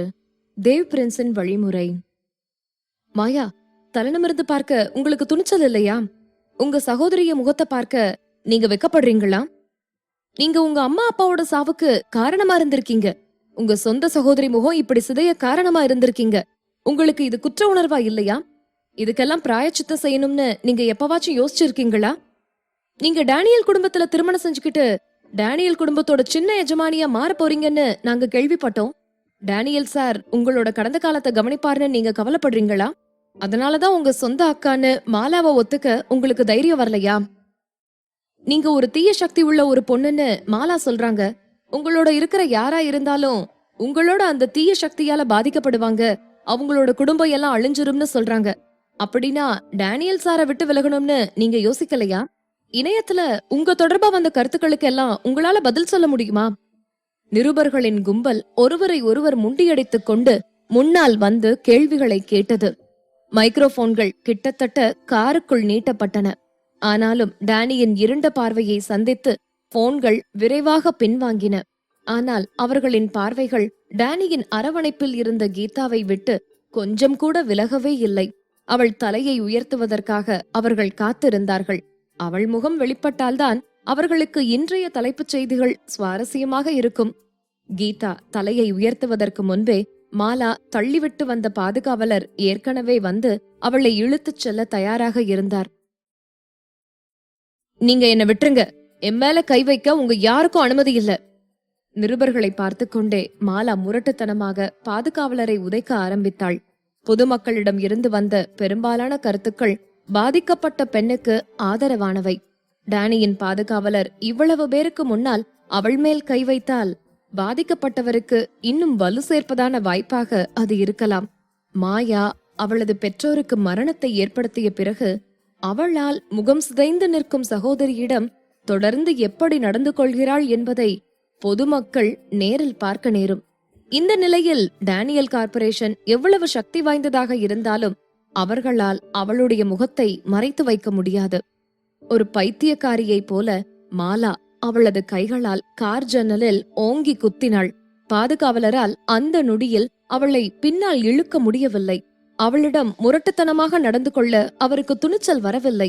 அது அவருக்கு ஒரு முட்டுக்கட்டையாக இருந்தது. டேனியின் அணைப்பில் அமர்ந்திருக்கும் பெண்ணை அவர்களால் கேள்வி கேட்டு எந்த பதிலையும் பெற முடியவில்லை என்பதை பார்த்து நிருபர்கள் அனைவரும் தங்கள் கேமராக்களை மாலாவை நோக்கி திருப்பினர். மாலா, காரில் இருப்பது உங்களுடைய தங்கைதான் என்பதை உங்களால் உறுதிப்படுத்த முடியுமா? அவங்கதான் உண்மையாவே உங்களுடைய பெற்றோருடைய சாவுக்கு காரணமான கொலைக்காரியா? இத்தனை வருஷமா நீங்க உங்களை தத்தெடுத்த ஒரு உறவினர் குடும்பத்தோட வாழ்ந்துகிட்டு இருந்ததா நாங்க கேள்விப்பட்டோம். உங்களை இப்படி ஒரு நிலைக்கு கொண்டு வந்த உங்க தங்கை டேனியல் கார்ப்பரேஷனின் சின்ன எஜமானியா மாற போறாங்க. இத பத்தி நீங்க என்ன நினைக்கிறீங்க? மாயா உங்களோட தங்கை என்கிறதால நீங்க அவங்கள மன்னிப்பீங்களா? நிருபர்களின் கேள்விகள் அனைத்தும் அவளை வழிநடத்துவது போல இருந்தன. உண்மை வெளிவருவதற்கு முன்பே கீதாவின் குடும்பத்திற்கு பல ஆண்டுகளுக்கு முன்பு நடந்த சோகமான சம்பவம் மாயாவால் தான் ஏற்பட்டது என்று அவர்கள் உறுதியாக நம்பியதாக தெரிந்தது. மாலா இந்த அவளது முட்டாள்தனத்தை தொடர அனுமதிக்கப்பட்டால் நிலைமை எவ்வளவு கட்டுப்பாடற்றதாக மாறும் என்று கற்பனை செய்யவே முடியாது. டேனியல் சார், மாலாவின் வீடியோ வெளியான பிறகு டேனியல் கார்ப்பரேஷனின் பங்கு விலைகள் வீழ்ச்சியடைய தொடங்கி இருக்குன்னு எங்களுக்கு செய்தி கிடைச்சது. அது ரொம்பவே பரவலா எல்லார் கவனத்தையும் ஈர்த்திருக்கு. பங்குதாரர்கள் எல்லாம் என்ன நடக்குதுன்னு கேள்விகள் கேட்கிறாங்க. அவனது செல்போனை கையில் பிடித்துக்கொண்டு டேனியின் உதவியாளன் புகார் அளிக்க விரைந்தான். டேனியல் கார்ப்பரேஷனின் பங்குதாரர்கள் மட்டுமல்ல, டேனியல் குடும்பத்தின் பெரியவர்களும் கவலையாக இருப்பார்கள். கீதாவின் அடையாளத்தையும் பின்னணியையும் கருத்தில் கொண்டு டேனியல் குடும்பத்தின் இளம் எஜமானியாக வரப்போகும் பெண்ணின் மேல் அவர்களின் அபிப்பிராயம் மாறிக்கொண்டிருந்தது. இப்போது டேனியல் குடும்பத்தின் பின்னணி மற்றும் அவர்களுக்கு இருக்கும் நற்பெயருடன் அவளுக்கு தீய சக்தி கொண்ட பெண் என்ற பட்டமும் வழங்கப்பட்டிருக்கிறது. அவர்களின் பார்வையில் அவள் டேனிக்கு தகுதியற்றவள். அவளை வாய மூட வைங்க. நிருபர்களுக்கு முன்னால் முட்டாள்தனமாக பேசி அவர்களை தூண்டிவிட்டுக் கொண்டிருந்த மாலாவின் மேல் டேனியின் இருண்ட பார்வை பரவியது. அருகில் இருந்த பாதுகாவலர் அவள் மேல் எந்த நடவடிக்கையும் எடுக்க துணியவில்லை என்பதை கவனித்துவிட்டு அவன் காரில் இருந்து இறங்க இருந்தான். ஆனால் தேவ் பிரின்ஸ் ஏற்கனவே காரில் இருந்து இறங்கி மாலாவை நோக்கி நடந்தான். அனைத்து நிருபர்களுக்கும் முன்னால் அவள் செய்த கேவலமான தந்திரங்களை புரிந்து கொண்டதால் அவனது உதடுகள் ஒரு இழிவான புன்னகையில் சுருண்டன. நான் டேனியல் குடும்பத்தோட ஆள் இல்ல. அதோட எந்த வகையிலும் நான் மாயாவுடன் தொடர்புடையவன் அல்ல. என்னை தடுத்து நிறுத்த இங்க யாருக்கும் தைரியமும் இல்ல. நான் என்னோட கட்டுப்பாட்டை இழந்து உன்னை அடிச்சா அதுதான் இன்னைக்கு தலைப்பு செய்தியா இருக்கும். அதோட அது ஊடகங்கள் கவனம் எல்லாத்தையும் திசை திருப்ப வச்சிரும். அதனால நீ என்னோட எந்த குழப்பமும் ஏற்படுத்தாம இருக்கிறது உனக்கு நல்லது. தேவ் பிரின்ஸ் மாலாவை பார்த்து நிறுத்தி நிதானமாக சொன்னான்.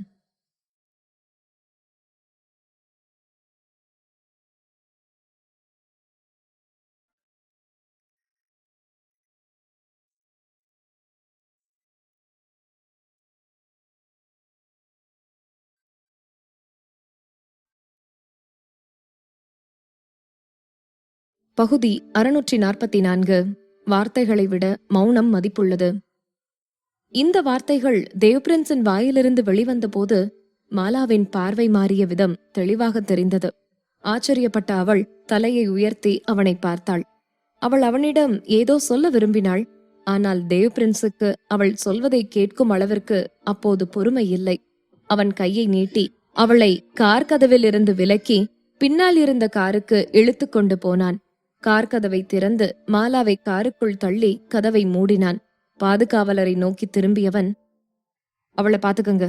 அவ மறுபடியும் கார்ல இருந்து இறங்கினா நீங்க இனி வேலைக்கு வர வேண்டியதில்ல என்றான் தேவ். Yes sir. பாதுகாவலர் பயத்தில் வியர்வையில் நனைந்து கொண்டே பதில் அளித்தார். அவனுக்கு பதில் சொன்ன பிறகுதான் அவர் தேவ் பிரின்ஸிடம் வேலை பார்க்கவில்லை, அவர் டேனியிடம் வேலை செய்கிறார் என்பது அவருக்கு உரைத்தது. அவர் திரும்பி பார்ப்பதற்குள் தேவ் பிரின்ஸ் செய்தியாளர்களிடம் நடந்து சென்று அவர்கள் முன்னால் நின்றான். அவனது கடுமையான செயல்களை நிராகரித்த அவனது அழகான முகத்தில் ஒரு மென்மையான பார்வை இப்போது வந்திருந்தது. அவனின் ஒவ்வொரு அசைவும் மறைக்க முடியாத ஒரு நேர்த்தியை கொண்டிருந்தது. நிருபர்கள் முன்னால் வந்து நின்றபோது அவனது முக வெளிப்பாடு சற்று குளிர்ச்சியாகவும் கடுமையானதாகவும் இருந்தது. டேனியல் கார்ப்பரேஷனோ டிபி கார்ப்பரேஷனோ தொழிலில் போட்டியாளர்களாக இருக்கலாம். ஆனா ஏதேனும் தவறான செய்தி அறிக்கைகளை பார்த்தா ஊடகங்கள்ல இருக்கிற கருப்பாடுகளை அகற்றுவதற்காக டேனியல் என்னுடன் ஒத்துழைக்க தயங்க மாட்டார்னு நான் நம்புறேன். தேவ் பிரின்ஸ் சொல்லி முடித்தவுடன் காரில் அமர்ந்திருந்த டேனியை திரும்பி பார்த்தான். அலட்சியமாக தோன்றினாலும் அவனது பார்வை பார்ப்பவர் கண்களை ஊடுருவியது. அதை கேட்டவுடன் டேனி லேசாக புன்னகைத்துவிட்டு அமைதியாக இருந்தான். இப்போது வார்த்தைகள் தேவையில்லை. அவர்கள் இருவரும் ஒன்றாக நடவடிக்கை எடுக்க விரும்புவதை பார்த்து அந்த இடத்தில் இருந்த நிருபர்களின் முகங்கள் மாறிவிட்டன. அவர்கள் தூக்கி பிடித்துக் கொண்டிருந்த கேமராக்கள் தன்னிச்சையாக பின்வாங்கி ஒன்றன் பின் ஒன்றாக கீழே தாழ்ந்தன. ஆத்திரமாக காரிலிருந்து வெளியே எட்டி பார்த்த மாலா நிருபர்கள் கிளம்ப போவதை கவனித்துவிட்டு கத்தினாள். போகாதீங்க, நான் உங்ககிட்ட சொல்ல இன்னும் நிறைய இருக்கு. அவள் சொன்னதை கேட்டதும் நிருபர்கள் அனைவரும் அவளை நோக்கி திரும்பினர். அதை பார்த்தவுடன் மாலாவின் முகம் மின்னியது. அவள் எதையோ பேச இருந்த போதே அடுத்த கணத்தில் பாதுகாவலரால் அவள் மீண்டும் காருக்குள் தள்ளப்பட்டாள். டேனியின் காரை மீண்டும் நிறுத்த யாரும் துணியவில்லை. கார் மீண்டும் அங்கிருந்து கிளம்பி நேராக டேனியல் மாளிகையை நோக்கி ஓடியது. சிறிது நேரத்தில் அவர்கள் டேனியல் குடும்ப மாளிகையின் வாசலுக்கு வந்தார்கள். காரிலிருந்து இறங்கியவுடன் உதவியாளன் வந்து டேனிக்காக கார் கதவை திறந்து விட்டான். சார், மாலாவோட குடும்பத்துல இருக்கிற எல்லாரையும் நம்ம ஆளுங்க கூட்டிக்கிட்டு வந்துட்டாங்க. அவங்க எல்லாரும் தோட்டத்துல உங்களுக்காக காத்திருக்காங்க. கார்த்திக் கார் கதவை திறந்து கொண்டே டேனிக்கு தகவல் சொன்னான். அவர்கள் காரில் இருந்து இறங்கி உள்ளே நடந்த போது அவள் டேனியின் கையை இறுக்கமாக பிடித்தாள். தனது இரு கைகளையும் தனது பாக்கெட்டுகளில் நுழைத்துக் கொண்டு தேவ் பிரின்ஸ் மென்மையாக அவர்களை பின்தொடர்ந்தான். அவர்கள் தோட்டத்திற்குள் நுழைந்த போது 10க்கும் மேற்பட்டோர் முற்றத்தில் நிற்பதை காண முடிந்தது. அவர்கள் சாதாரணமான உடைகள் அணிந்திருந்தார்கள். அவர்களில் சிலர் இளம் வயதினராகவும் மற்றவர்கள் வயதானவர்களாகவும் இருந்தனர். அவர்களில் ஒரு சிலர் திருமணமான தம்பதிகள் என்று தோன்றியது. கீதா அந்த மக்களின் முகங்களை இன்னும் தெளிவாக காணவில்லை என்றாலும் பாதுகாவலரால் உள்ளே அழைத்து வரப்பட்ட மாலா அவர்களை பார்த்தவுடன் உணர்ச்சி வசப்பட்டு, மாமா, அத்த என்று கத்திக்கொண்டு ஓடினாள். முற்றத்தில் நின்றிருந்த மக்கள் மாலாவை பார்த்தவுடன் வேகமாக முன்னால் வந்து அவளை அணைத்துக் கொண்டனர். அவர்களில் ஒரு பெண் அவளை மேலும் கீழும் சோதிப்பது போல பார்த்தாள். அவள் நன்றாக இருக்கிறாள் என்பதை உறுதி செய்த பிறகு அவளை இறுக்கமாக அணைத்துக் கொண்டாள். முட்டாள் பெண்ணே, அதெல்லாம் நடந்து பல வருஷம் ஆயிடுச்சு. நீ இன்னுமா அதை விடாம பிடிச்சுக்கிட்டு இருக்க? இப்படி ஒரு பெண்மணி மாலாவிடம் சொன்னதை கேட்டபோது கீதாவின் இதயம் ஒரு துடிப்பை தவிர்த்தது. இந்த மக்கள் எல்லாம் உண்மையில் அவளது குடும்ப உறுப்பினர்களா? அவள் முன்னால் போக முயன்ற போது டேனி தன் கையை அவள் தோள்களில் சுற்றி அவளை அவனுக்கு அருகில் இழுத்து நிற்க வைத்தான். மாலாவை வளர்த்தவங்க இதுல யாரு என்று தனிந்த குரலில் அவன் கேட்டபோது அவன் உதடுகள் லேசாக பிரிந்தன. அது நாங்கதான். மாலாவை கட்டிப்பிடித்துக் கொண்டிருந்த பெண்ணும் அவளோடு இருந்த நடுத்தர வயது ஆணும் ஒன்றாக எழுந்து நின்றனர். டேனியின் குரலை கேட்டவுடன் அந்த பெண் தன் சேலை தலைப்பால் அவளது கண்களின் ஓரத்தில் வழிந்த கண்ணீரை துடைத்துக் கொண்டாள். டேனியல் சார், நீங்க மாலாவை எந்த குறையும் சொல்ல வேண்டாம். அவளோட குடும்பத்தோட பழைய மாளிகை எரிக்கப்பட்ட பிறகு மாலா ஒரு அனாதையா ஆனா. அது மட்டும் இல்லாம தீயில அவ முகம் செதஞ்சு போச்சு. இத்தனை வருஷமா அந்த முகத்தோட வாழ்றது ஒன்னும் அவளுக்கு அவ்வளோ ஈஸியா இருக்கல. அந்த நடுத்தர வயது பெண் வேண்டுவது போல டேனியை பார்த்து கேட்டுக்கொண்டாள். அந்த பெண் பார்த்தாள். பிறகு அவள் கண்கள் கீதாவை நோக்கி திரும்பியது. அவளது பார்வை அதிருப்தியாக மாறியது. எங்க குடும்பத்தை நாசமாக்கிய சூனியக்காரி இந்த மாயாதான்.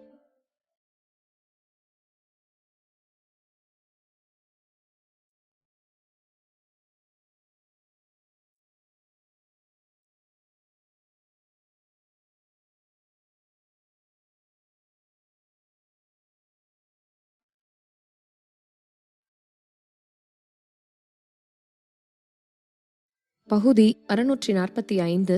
ஒரு ராணியின் அறிவு. அந்த பெண் அப்படி சொல்லி முடித்த உடனேயே அவளுக்கு பின்னால் நின்றிருந்த அந்த நடுத்தர வயது மனிதன் கீதாவின் அருகில் சென்று அவளை பார்த்து துப்பினான். அவன் மட்டுமல்ல, அந்த முற்றத்தில் நின்றிருந்த மக்கள் அனைவருமே கீதாவை விரோதமாக பார்த்தார்கள். வெளியாட்கள் யாருக்கும் தெரியாது. ஆனால் பல ஆண்டுகளுக்கு முன்பு மாலாவின் பெற்றோர் தயவால் அவர்கள் அனைவரின் குடும்பங்கள் மொத்தமும் ஒரு கவர்ச்சியான வாழ்க்கையை வாழ முடிந்தது. ஒவ்வொரு முறையும் தங்கள் சகோதரர்களுக்கு ஏதாவது பிரச்சனை என்றால் மாலாவின் பெற்றோர்கள்தான் அவர்களது பிரச்சனைகளை தீர்ப்பார்கள். சில சமயங்களில் அவர்களின் அன்றாட செலவுகள் கூட மாலாவின் பெற்றோரால் கவனித்துக் கொள்ளப்பட்டன. இதை அப்பட்டமாக சொல்ல வேண்டும் என்றால் அவர்கள் குடும்பத்தின் பெரும் பகுதியினர் மாலாவின் பெற்றோரை அவர்களின் வாழ்வாதாரத்திற்காக நம்பியிருந்தது. மாலாவின் குடும்ப மாளிகை திடீரென தீ விபத்தில் எரிந்து போன போது அவர்களுக்கு இருந்த ஆதரவை அவர்கள் இழந்தனர். அவர்களது குடும்பத்தின் தொழிலை நடத்துவது ஒரு புறம் இருக்க, வாழ்க்கையில் அவர்களின் அடிப்படை தேவைகளை பூர்த்தி செய்வதே அவர்களுக்கு பிரச்சனையாக மாறியது. மாலாவின் பெற்றோர் இறந்த பிறகும் ஒருவர் அவர்கள் குடும்பம் முழுவதையும் பொருளாதார ரீதியாக ஆதரித்து வந்தார். எனவே அவர்கள் தொடர்ந்து வசதியான வாழ்க்கை வாழ்ந்து வந்தனர். ஆனால் அவர்களுக்கு நிதியுதவி செய்த அந்த நபர் 3 ஆண்டுகளுக்கு முன்பு காணாமல் போனார். அவர்களது குடும்பம் மொத்தமும் அதன் பிறகு சிரமத்தில் விழுந்தது. மற்றவர்களின் தயவின் கீழ் வாழ்வது, சொந்தமாக உழைத்து சம்பாதித்து வாழ்வதை தவிர அவர்களுக்கு வேறு வழி இல்லை. கடைசியில் இது எல்லாவற்றிற்கும் மாயாதான் காரணம் என ஆனது. அவள் மட்டும் இல்லாமல் இருந்திருந்தால், அவளின் தவறு காரணமாக தீ விபத்து மட்டும் ஏற்படாமல் இருந்திருந்தால், நல்லபடி அமைதியான முறையில் போய்கொண்டிருந்த அவர்களின் வாழ்க்கை இப்படி முடிந்திருக்காது. மாயாவின் குடும்பத்தின் மற்ற உறுப்பினர்கள் கீதாவை பார்த்தபோது அவர்கள் அனைவரும் மாலாவைப் போலவே அவளை ஒரு சூனியக்காரி, ஒரு துஷ்ட சக்தி போல நடத்தினர். மாயா, உண்மையா செத்து போயிருக்க வேண்டிய ஆள் நீதான். ஆனா சாகாம இப்ப வந்து எங்க எல்லார்கிட்டமும் உன்னோட முகத்தை காட்ட உனக்கு எவ்ளோ தைரியம்? மாலா மறுபடியும் கத்தினாள். அந்த பெண் சொன்னதை கேட்டு அவள் பற்களை கடித்தாள். அதை கேட்டவுடன் கீதா டேனியின் அணைப்பில் இருந்து வெளியேறி அந்த பெண்ணை நோக்கி நடந்து சென்றாள். அருகில் போனவுடன் அவள் அந்த பெண்ணை பார்த்து, என்ன கொஞ்சம் கவனமா பாருங்க, நான் உண்மையாவே மாலாவோட குடும்பத்தின் மகளா என்று கேட்டாள். தீ விபத்து நடந்து அதன் பிறகு அந்த வீட்டிலிருந்து அவள் காணாமல் போய் 10 ஆண்டுகள் ஆகிவிட்டது. ஆனால் மாலாவின் குடும்ப உறுப்பினர்கள் அவள்தான் மாயா என்று ஏன் இவ்வளவு உறுதியாக நம்புகிறார்கள்? ஆமா, நீதான் அந்த குடும்பத்தையே அழிச்சவ. அதனால இத்தனை வருஷத்துல நாங்க எவ்ளோ அவமரியாதைக்கு ஆளானோன்னு எங்களுக்கு மட்டும்தான் தெரியும். நீ சாம்பலாவே மாறினாலும் எங்களால உன்னை அடையாளம் கண்டுபிடிக்க முடியும். அந்த பெண் தலையை தூக்கி கீதாவின் முகத்தை பார்த்தாள். அவளது பேக்கில் இருந்து அவள் ஒரு பழைய புகைப்படத்தை எடுத்தாள். வாய் திறப்பதற்கு முன் அவள் கண்கள் சிவந்தன. மாலாவின் குடும்ப மாளிகை தீயில் எரிஞ்சு போச்சு. கிட்டத்தட்ட அங்க இருந்த அத்தனையும் தீயில கருகிடுச்சு. இப்ப எங்க கிட்ட மிச்சம் இருக்கிறது இந்த குடும்ப போட்டோ மட்டும்தான். அந்த பெண் அழுது கொண்டே சொல்லிக்கொண்டு அந்த புகைப்படத்தை கீதாவிடம் எறிந்தாள். அண்ணா, அண்ணி, நீங்க 2 பேரும் எவ்வளவு கொடூரமா செத்து போனீங்க. உங்களோட சாவுக்கு நியாயமே கிடைக்கல. உண்மையா செத்து போயிருக்க வேண்டிய இந்த சூனியக்காரி மாயாதான். ஆனா இவ சாகாம இப்ப எங்க முன்னால வந்து கல்லாட்ட நிக்கிறாளே. அந்த பெண்மணி அழுது கொண்டே பேசினாள். கீதா தனது கையை இறுக்கினாள். அவள் கீழே குனிந்து தரையில் கிடந்த அந்த புகைப்படத்தை எடுத்தாள். அந்த புகைப்படத்தில் ஒரு திருமணமான தம்பதியினர் 2 சிறுமிகளுடன் ஒரு நீண்ட பெஞ்சில் அமர்ந்திருந்தனர். அவர்களின் தோரணையில் இருந்து அவர்கள் மிகவும் அன்பான ஜோடி என்றும் அவர்கள் தங்கள் குழந்தைகளை மிகவும் நேசித்தார்கள் என்றும் காண முடிந்தது. அந்த புகைப்படத்தை விரல்களால் தடவும் போது கீதாவின் விரல்களின் நுனிகள் கொஞ்சம் நடுங்கின. அவர்கள் உண்மையாகவே அவளுடைய சொந்த பெற்றோரா? அவள் உண்மையில் தனது சொந்த பெற்றோரின் மரணத்திற்கு காரணமாக இருந்தால்? கீதா புகைப்படத்தை பார்த்தாள். படத்தில் உள்ள பெண்கள் சிறுமிகள் இள வயதினராக இருந்தனர். அவள் ஒரு செய்வதறியாது ஒரு இயலாமையான பார்வையுடன் தேவ் பிரின்ஸை திரும்பி பார்த்தாள். அவள் இளமையாக இருந்தபோது அவள் எப்படி இருந்தாள் என்பதை அவளால் நினைவு கொள்ள முடியவில்லை. அவளுக்கு இன்னும் உறுதியாக தெரியவில்லை என்பதை தேவ் பிரின்ஸ் புரிந்து கொண்டான். அவன் முன்னால் வந்து அவள் கையில் இருந்து அந்த புகைப்படத்தை வாங்கினான். அதை பார்த்த பிறகு அவனது புருவங்கள் சுருங்கின. கீதா, இது நீதான், அவன் மெல்லிய குரலில் சொன்னான். அந்த புகைப்படத்தில் இருந்த மாயாவின் தோற்றம் அவனது அலுவலக அறையில் மேசையில் இருக்கும் புகைப்படத்தில் உள்ள மாயாவை போலவே இருந்தது. அவள் அணிந்திருந்த உடை கூட அப்படியே இருந்தது. அது அவனுடைய மாயாதான். அவனால் அவளை அடையாளம் காணுவதில் தவறு செய்ய முடியாது. தேவ் பிரின்ஸ் சொன்னதை கேட்டபோது கீதாவின் உடல் சற்று துடித்தது. அவள் எழுந்து நிற்கும் போதே பின்னால் இருந்து மாலாவின் குரல் கேட்டது. மாயா, உன்கிட்ட இன்னும் மனசாட்சின்னு ஒண்ணு இருந்தா நீயும் செத்து அப்பா அம்மா கிட்ட போய் மன்னிப்பு கேட்கணும். மாயாவின் கண்களில் குடும்ப அன்பின் சாயல் துளி கூட இல்லாமல் வெறுப்பு மட்டுமே இருந்தது. இது நிச்சயமாக ஒரு குடும்ப உறுப்பினர் நடந்து கொள்ளும் விதம் அல்ல. மாலா அவளிடம் நடந்து கொண்ட விதம் அப்படி. கீதாவின் மனதில் திடீரென்று ஏதோ பளிச்சிட்டது. அவள் கை அந்த புகைப்படத்தை இறுக்கி பிடித்தது. அவள் தலையை உயர்த்தி மாலாவை பார்த்தாள். பிறகு ஒவ்வொரு வார்த்தையையும் இடையில் நிறுத்தி நிதானமாக சொன்னாள். ஒரு புகைப்படத்தை காட்டுனா நான் உன்னை நம்புவேன்னு நீ எதிர்பார்க்கறியா?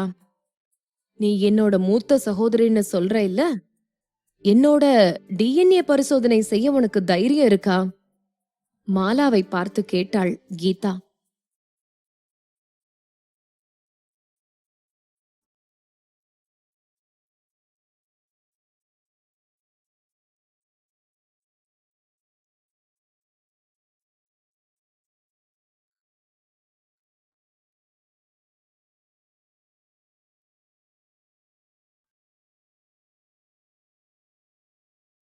பகுதி 646.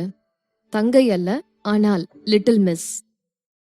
கீதா சொன்னதை கேட்டவுடன் புகைப்படத்தை கையில் வைத்திருந்த தேவ் பிரின்ஸின் பார்வை ஆழமானது. அவன் தனது கையில் இருந்த அந்த புகைப்படத்தை 2வது முறையாக பார்த்தான். அது பழைய மங்கிப்போன புகைப்படம்.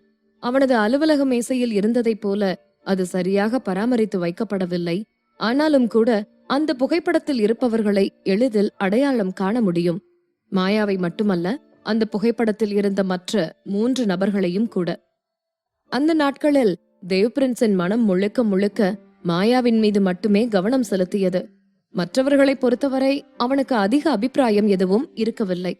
இன்று அந்த புகைப்படத்தை பார்த்தது அவனது நினைவுகளின் கதவை திறந்தது.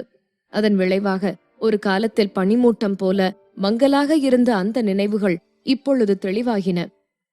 இந்த திருமணமான தம்பதியை அவன் அந்த மாளிகையின் முற்றத்தில் பார்த்திருக்கிறான். அவர்கள் அவனுடைய மாயாவின் மீது பாசமாக இருந்தனர். அவர்கள் அவள் மேல் பாசமாக மட்டும் இல்லாமல் அவர்கள் அவளை தாங்கினார்கள். அவளிடம் அவர்களின் அணுகுமுறையில் ஒரு அசாதாரண மரியாதை இருந்ததை அவன் கவனித்து இருக்கிறான். அந்த புகைப்படத்தை பொறுத்தவரை தம்பதியரின் அரவணைப்பில் இருந்த இன்னொரு சிறுமியும் தேவ் பிரின்ஸ் உன்னிப்பாக பார்த்தபோது அவனது புருவங்கள் சுருங்கின. அந்த சிறுமி ஜன்னலில் அவன் பார்த்த அதே நபராக தெரிந்தது. தேவ் பிரின்ஸின் உதடுகள் திடீரென பிரிந்தன. உன்னோட அந்த வீட்ல மாலாவை பார்த்தது எனக்கு நினைவு இருக்குது. அப்பெல்லாம் மாளிகையின் கொல்லைப்புறத்துல நான் உன்னை பார்க்க அடிக்கடி வருவேன். அப்பெல்லாம் மாலாவை நான் அங்க பார்த்திருக்கிறேன். அவன் சொன்னதை கேட்டு கீதா பேச்சற்று போனாள். அவளை பார்த்து மாலா உண்மையில் கீதாவின் சகோதரிதான் என்று தேவ் பிரின்ஸ் அவளிடம் சொல்லப் போகிறான் என்று நினைத்தாள். ஆனால் அடுத்த நொடி தேவ் பிரின்ஸின் கண்கள் கருமையாகின. நான் நினைப்பது சரியாக இருந்தா அப்போதெல்லாம் அவள் உன்னை மாயான்னு உன் பேரை சொல்லியோ அல்லது தங்கச்சினோ உன்னை கூப்பிடவே இல்ல. அவ உன்னை லிட்டில் மிஸ்னு தான் கூப்பிட்டான்னு எனக்கு நல்ல ஞாபகம் இருக்கு. தேவ் பிரின்ஸ் சொன்னான். Little miss? சகோதரிகள் ஒருவருக்கு ஒருவர் நிச்சயமாக இப்படி அழைத்துக் கொள்ள மாட்டார்கள்.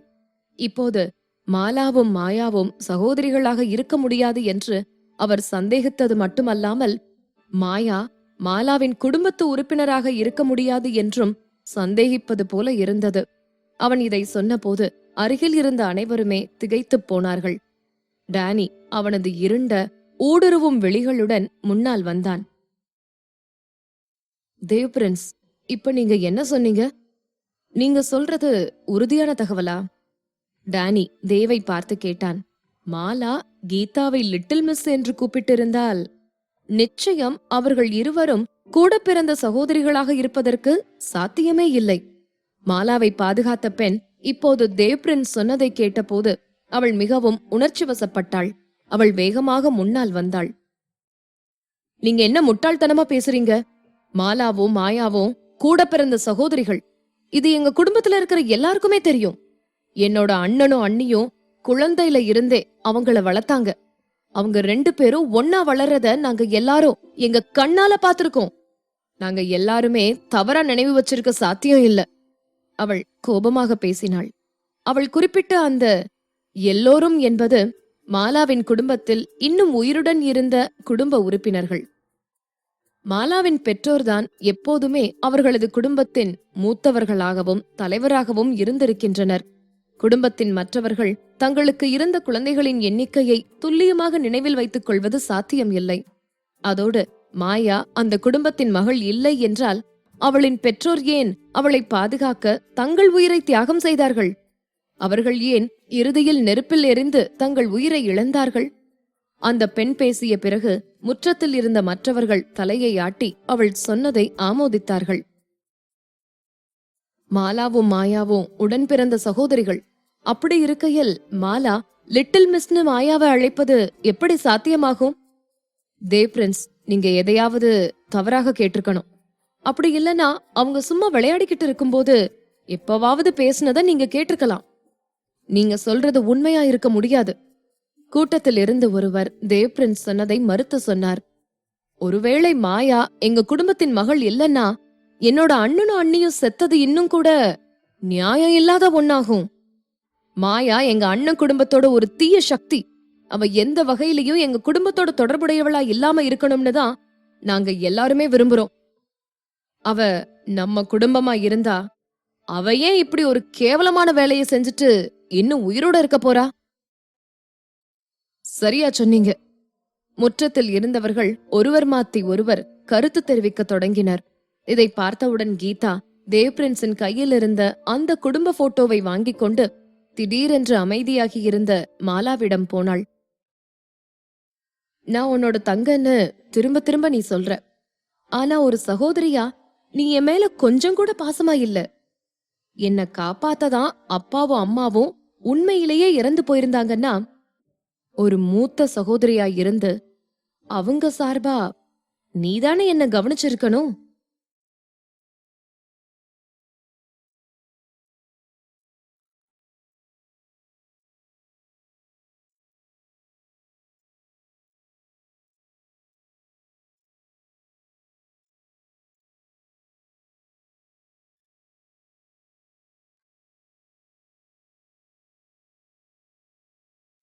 பகுதி 647. நான் பரிசோதனை செய்ய ஒத்துக்க மாட்டேன். கீதா அவள் கையில் இருந்த அந்த குடும்ப புகைப்படத்தை இறுக்கமாக பிடித்துக் கொண்டாள். ஒவ்வொரு வார்த்தையையும் இடையில் நிறுத்தி அவள் தெளிவாக சொன்னாள். நீ என்ன பார்த்தப்ப இருந்து நான் செத்து போயிரணும்னு மட்டும்தான் நீ விரும்புன. நீ என்னோட மூத்த சகோதரின்னு நீயே சொல்றதால நாம இப்பவே டிஎன்ஏ பரிசோதனை செய்யலாம். பரிசோதனை முடிவுகள் வெளிவந்த பிறகு என் வாழ்க்கையில நான் செலுத்த வேண்டிய கடன்கள் இல்லனா நான் தீர்க்க வேண்டிய பிரச்சனைகள் பத்தி பேசலாம். நான் உன்னோட குடும்பத்தை சேர்ந்தவ இல்லனா இன்னைக்கு நிருபர்கள் முன்னால நீ என்ன பத்தி பரப்பிய வதந்திகளுக்காக நான் உன் மேல அவதூறு வழக்கு தொடுக்க முடியும். அது மட்டும் இல்ல, நீயும் உன்னோட இந்த கூட்டாளிங்களும் சேர்ந்தே ஜெயிலுக்கு போகலாம். முற்றத்தில் இருந்த ஒவ்வொருவரையும் கீதாவின் விரல்கள் சுட்டிக்காட்டின. பிறகு அவள் கையில் இருந்த புகைப்படத்தை மாலா மீது வீசினாள். கீதாவின் வலுவான மற்றும் சக்தி வாய்ந்த அணுகுமுறை காரணமாக தற்போது அங்கே இருந்தவர்களின் முகங்கள் ஒரு நொடியில் மாறியது. அவர்கள் ஏற்கனவே குடும்பம் எதுவும் இல்லாமல் இருந்தது. இந்த நிலையில் அவர்கள் மீது வழக்கு தொடரப்பட்டால் அவர்கள் அனைவரும் கொதிக்கும் தண்ணீரில் இருப்பார்கள். மாலா, இவ நாம சொல்றத நம்பல. அவ டிஎன்ஏ பரிசோதனை செஞ்சாதான் நம்மள நம்புவான்னு நாம அவளுக்காக அந்த பரிசோதனையை செய்யணும். பரிசோதனை முடிவுகள் வெளிவந்த உடனேயே நாம யாரும் பொய்யர்கள் இல்லைன்னு அது நிரூபிக்கும். மாலாவை தத்தெடுத்து வளர்த்த அந்த பெண் அவளுக்கு வலியுறுத்தினாள். அவர்களின் இதயங்களில் மாலாவின் குடும்பத்தின் வீழ்ச்சிக்கு மாயாதான் காரணம் என்பது பதிந்து போயிருந்தது. மாயாவை அவர்கள் வெறுப்பது இயல்பானது. மாயா அவளது தவறுகளை ஒப்புக்கொள்ளவோ அல்லது பண ரீதியாக அவர்களை ஆதரிக்கவோ விரும்பவில்லை என்றாலும் அவள் எப்படி அவர்கள் மீது அவதூறு வழக்கு தொடர முடியும்? இது அடிப்படையில் துரோகமான ஒரு செயல் இல்லையா? இதை நினைத்து அந்த பெண் மாலாவின் கையை பிடித்தாள். அவள் மாலாவை டிஎன்ஏ பரிசோதனைக்கு அழைத்து போக விரும்பினாள். அந்த பெண் மாலாவின் கையை வந்து பிடித்த போது மாலாவின் முகத்தில் இருந்த வெளிப்பாடு மாறியது. அவள் அந்த பெண்ணின் பிடியில் இருந்து அவளது கையை இழுத்து கொண்டாள். அத்த, இல்ல, நான் இதுக்கு ஒத்துக்க மாட்டேன். என்னால டிஎன்ஏ பரிசோதனைக்கு எல்லாம் போக விருப்பம் இல்ல.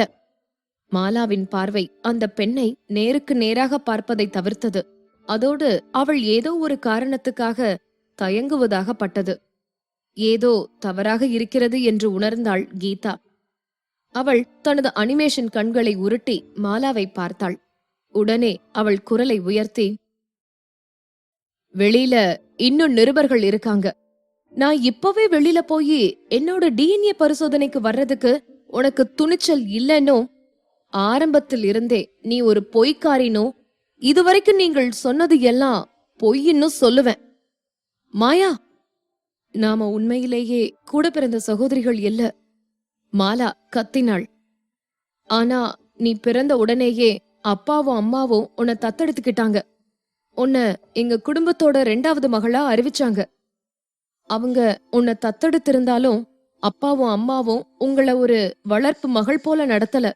அவங்க உன்னை சொந்த மக போலத்தான் நினைச்சாங்க. இன்னும் சொல்ல போனா அவங்க என்னத்தான் தத்தெடுத்த மக போலவும் உன்னை அவங்க சொந்த மக மாதிரியும் பாத்துக்கிட்டாங்க. எங்களோட சொந்தக்காரங்க இல்லன்னா நண்பர்கள் யாராவது இத பத்தி கேட்டா உன்னை என்னோட கூட பிறந்த சகோதரன்னு மட்டுமே சொல்லணும்னு எனக்கு கண்டிப்பா சொல்லியிருந்தாங்க. எங்க சொந்தக்காரங்களுக்கும் நண்பர்களுக்கும் இத பத்தி தெரியாம இருக்கணும்னு நாங்க வெளிநாட்டுல யாரையும் தொடர்பு கொள்ளாம சில வருஷங்கள் தங்கி இருந்தோம். அப்புறம்தான் எங்களோட அந்த மாளிகைக்கு திரும்பி வந்தோம். அவங்க உன் மேல அவ்வளவு பாசமா இருந்தாங்க. ஆனா நீ அவங்களுக்கு எப்படி உன்னோட அன்பை திருப்பி கொடுத்திருக்க? நீ அவங்களுக்கு சாவை ஏற்படுத்தி அதோட குடும்பம் மொத்தத்தையும் நெருப்புல எரிச்ச. மாலா பேசும்போது அவள் கன்னங்களில் கண்ணீர் வழிந்தது. அவள் கண்களில் ஏற்பட்ட வேதனையும் வெறுப்பும் உண்மையானதாக தெரிந்தது. திடீரென்று சுற்றுப்புறம் மொத்தமும் அமைதியாகிவிட்டது. கீதாவின் புருவங்கள் சுருங்கின.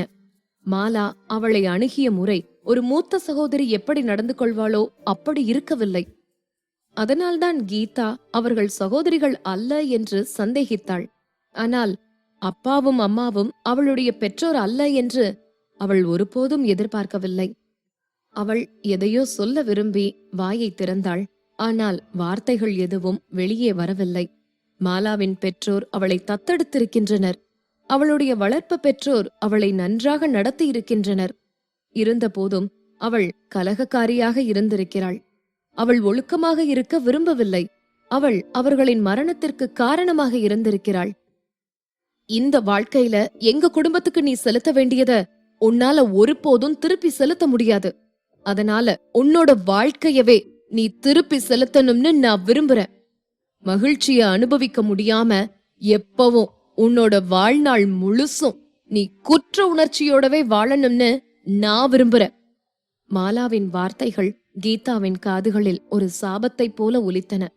அவள் கண்களில் ஒரு கெட்ட தோற்றத்துடன் கீதா அவள் கண் முன்னால் இறப்பதை காண்பதற்கு இனியும் அவளால் காத்திருக்க முடியாது என்று தோன்றியது.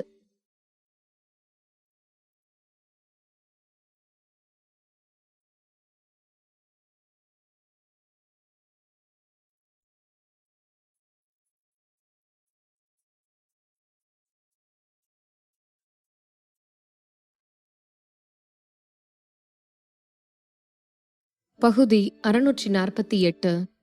நீங்கள் எனக்கு முன் ஒரு கடினமான ஒன்றை முன்வைக்க வேண்டியதில்லை. அப்படின்னா என்னோட உண்மையான பெற்றோர் யார்? கீதா மாலாவை பார்த்து கேட்டாள். மாலாவின் உதடுகளில் கேலியான ஒரு புன்னகை தோன்றியது. இத நீ என்கிட்ட கேக்குறியா? எனக்கு எப்படி அதெல்லாம் தெரிஞ்சிருக்க முடியும்? நீ பிறந்தப்பவே அவங்கள நீ சூனியா வச்சு கொன்னிருக்கலாம். இல்லனா நீ ஒரு கெட்ட சக்தி இருக்கிறவன்னு தெரிஞ்சு அவங்களே உன்னை வேண்டாம்னு தூக்கி போட்டிருக்கலாம். முட்டாள்தனமா பேசாத. கீதா கைகளை இறுக்கியதால் அவளது கண்கள் இருண்டன. அவள் திரும்பி டேனியை பார்த்தாள். அவள் புருவங்கள் லேசாக உயர்ந்தன. உன்கிட்ட ஒரு போட்டோ தவிர வேற ஒண்ணும் இல்ல. நான் மாயாதான்னு தீர்மானம் செய்ய நீ யாரு? அப்படியே நான் மாயாதான்னாலும் தீ விபத்து ஏற்பட்டு ஏற்கனவே 10 வருஷங்கள் ஆயிடுச்சு. ஆனா எனக்கு எதுவுமே ஞாபகம் இல்ல. கதையின் உன்னோட பக்கத்தை மட்டுமே வச்சுக்கிட்டு நீங்க எல்லாருமே நான் தான் குற்றவாளின்னு தீர்மானமே பண்ணியிருக்கீங்க. இது ரொம்ப அபத்தமானதுன்னு நீங்க நினைக்கலையா? அவளுடைய விழிகள் அங்கே இருந்த ஒவ்வொரு நபரையும் பார்த்தன. அவள் முகம் பயங்கரமாக வெளிரி இருந்தாலும் கீதா அவளது முதுகை நேராக்கி நிமிர்ந்து நின்று கொண்டிருந்தாள். மாலா, பத்திரிக்கைக்காரங்க எல்லார்கிட்டையும் நான் அவளோட கூட பிறந்த தங்கன்னு சொன்னான். ஆனா இப்ப நான் தத்தெடுக்கப்பட்ட பொண்ணுன்னு சொல்றா. அவ அடுத்து என்ன சொல்ல போறா? அவ முரண்பாடா பேசுறா. அவ வாய் முழுக்க பொய் தான் நிறைஞ்சிருக்கு. அவ சொன்ன ஒரு வார்த்தைய கூட நான் நம்பல. அவள் பேசி முடித்த போது டேனி அவள் தோள்களை பிடித்தான். ஒரு வலுவான ஆதரவை போலவே அவன் அவள் அருகில் நின்றான். ஒவ்வொரு வார்த்தையின் பின்னும் இடைநிறுத்தத்துடன் அவன் சொன்னான், இந்த விஷயத்தை விசாரிக்க யாரையாவது நான் ஆள நியமிக்கிறேன். எந்த ஒரு உறுதியான ஆதாரமும் கிடைப்பதற்கு முன்னால என்னோட வருங்கால மனைவிய பத்தி இதுக்கு மேலையும் யாராச்சும் அவதூறா பேசுறது, அறிக்கை விடுறது, இப்படி எதையாவது நான் கேள்விப்பட்டா அந்த நபர் யாரு என்னன்னெல்லாம் நான் பாத்துட்டு இருக்க மாட்டேன். அவங்களுக்கு என்ன கொடுக்கணுமோ அத நான் தவறாம கொடுப்பேன் என்றான் டேனி முடிவாக. டேனி சொல்லி முடித்தவுடன் பாதுகாவலர்கள் வந்து மாயாவின் குடும்ப உறுப்பினர்கள் அனைவரையும் வெளியே அழைத்து சென்றனர். மாலா பாதுகாவலர்களை தள்ளிவிட்டு முன்னால் விரைந்தாள். மாயா, நீங்க எல்லார்கிட்டையும் பொய் சொல்லலாம். ஆனா உனக்கு நீயே பொய் சொல்லிக்க முடியாது. என்னோட அப்பாவும் அம்மாவும் உன்னாலதான் இறந்தாங்க. நீதான் அவங்களுக்கு மரணத்தை ஏற்படுத்தினவ. உனக்கு நிச்சயமா அதுக்கான தண்டனை கிடைச்சே தீரும். மாலா சொல்லி முடிப்பதற்குள் அவள் அருகில் இருந்த டேனியின் உதவியாளன் கார்த்திக் வேகமாக முன்னால் நகர்ந்து போய் அவளது வாயை மூடி அவளை அப்படியே இழுத்து கொண்டு போனான். அவர்கள் வெளியேறிய பிறகு டேனியல் மாளிகையின் முற்றம் காலியாக இருந்தது. அவர்கள் 3 பேர் மட்டுமே எஞ்சி இருந்தனர். மாலா கார்த்திக்கால் இழுத்துச் செல்லப்படுவதைக் கண்ட கீதா டேனியின் முன்னால் வந்து நின்றாள். அவளது மென்மையான முகம் எந்த வெளிப்பாடும் இல்லாமல் இருந்தது. இந்த அளவிற்கு இந்த விஷயம் போகும் என்று அவர்கள் ஒருபோதும் எதிர்பார்க்கவில்லை. அவர்கள் அனைவரும் கீதாதான் முதலில் உடைந்து போவாள் என்று நினைத்தார்கள். ஆனால் அவள் எதிர்பாராத விதமாக வலுவாகவும் அமைதியாகவும் இருந்தாள். கூடுதலாக அதன் காரணமாகவே மாலாவின் பொய்கள் மிக விரைவாக கண்டுபிடிக்கப்பட்டன. தேவ் பிரின்ஸும் ஏதோ யோசித்ததாக தோன்றியதுடன் அவன் வேகமாக டேனியல் மாளிகையை விட்டு வெளியேறினான். அதற்கு பிறகு அவன் அதிக நேரம் அங்கே இருக்கவில்லை. கீதாவும் டேனியும் மட்டுமே அந்த பரந்த முற்றத்தில் எஞ்சியிருந்தனர். கீதா அசையாமல் நின்றாள். மாலாவின் குடும்பம் புறப்பட்டு போன திசையில் அவள் பார்வை நீடித்தது. அவள் கண்கள் கண்ணீரில் நனைந்தன. முதல் பார்வையில் அவள் முகம் வெளிப்பாடு எதுவுமற்றதாக தெரிந்தது. ஆனால் நெருக்கமாக பார்த்தபோது அவள் கைகள் இன்னும் இறுக்கமாக மூடிக்கொண்டிருந்தன. தன்னை எதுவும் பாதிக்கவில்லை என்று எல்லோர் முன்னாலும் காட்டிக்கொள்வதற்காக அவள் ஒரு துணிச்சலான தோற்றத்தை முன்வைக்க முயன்றதால் அவள் உடல் நடுங்கியது. கீதா, நீ எனக்கு முன்னால இருக்கிறப்ப உன்னை நீ கட்டுப்படுத்திக்க வேண்டியது தேவையில்லை. டேனி அவள் கையை பிடித்தான். அவள் கைகள் இன்னும் இறுக்கமாக மூடியிருப்பதையும் அவள் கைகள் பனி போல குளிர்ச்சியாக இருப்பதையும் உணர்ந்த அவன் புருவங்களை சுருக்கினான். அவன் கைகளை திறக்கும்படி கீதாவை கட்டாயப்படுத்தினான். அவளது விரல் நகங்கள் பதிந்து அவளது உள்ளங்கைகளில் கீறி இருந்தது. அதை பார்த்தவுடன் அவனது பார்வை மென்மையானது. அவன் ஏதோ சொல்ல போன போது கீதாவின் நடுங்கும் குரல் அவனுக்கு கேட்டது. டேனி, மாலா சொன்ன ஒரு வார்த்தைய கூட நான் நம்பல. ஆனா நான் கொஞ்சம் முன்னால அந்த குடும்ப போட்டோவை பார்த்தபோது அது என் மனசுல தோணுச்சு. என்னோட வளர்ப்பு பெற்றோர் என்ன அவங்க கைகள்ல பிடிச்சுக்கிட்டு முற்றத்துல சூரியனுக்கு கீழே என்னோட உட்கார்ந்திருந்த காட்சிய நான் இன்னும் நினைவுல வச்சிருக்கேன். அப்பெல்லாம் நான் வீட்டை விட்டு வெளியில போறப்பெல்லாம் எப்பவும் 2 பேர் வாசல்ல நின்னு என்ன கவலையோட பாத்துக்கிட்டு இருப்பாங்க. அதுவும் என்னால நினைவுல கொண்டு வர முடிஞ்சுச்சு. கொஞ்ச தூரம் நடந்தா கூட நான் திரும்பி வந்தா என்னால அவங்கள பார்க்க முடியும். அவங்க என்ன ரொம்ப நேசிச்சாங்க. நான் எப்படி அவங்கள மறக்க முடியும்?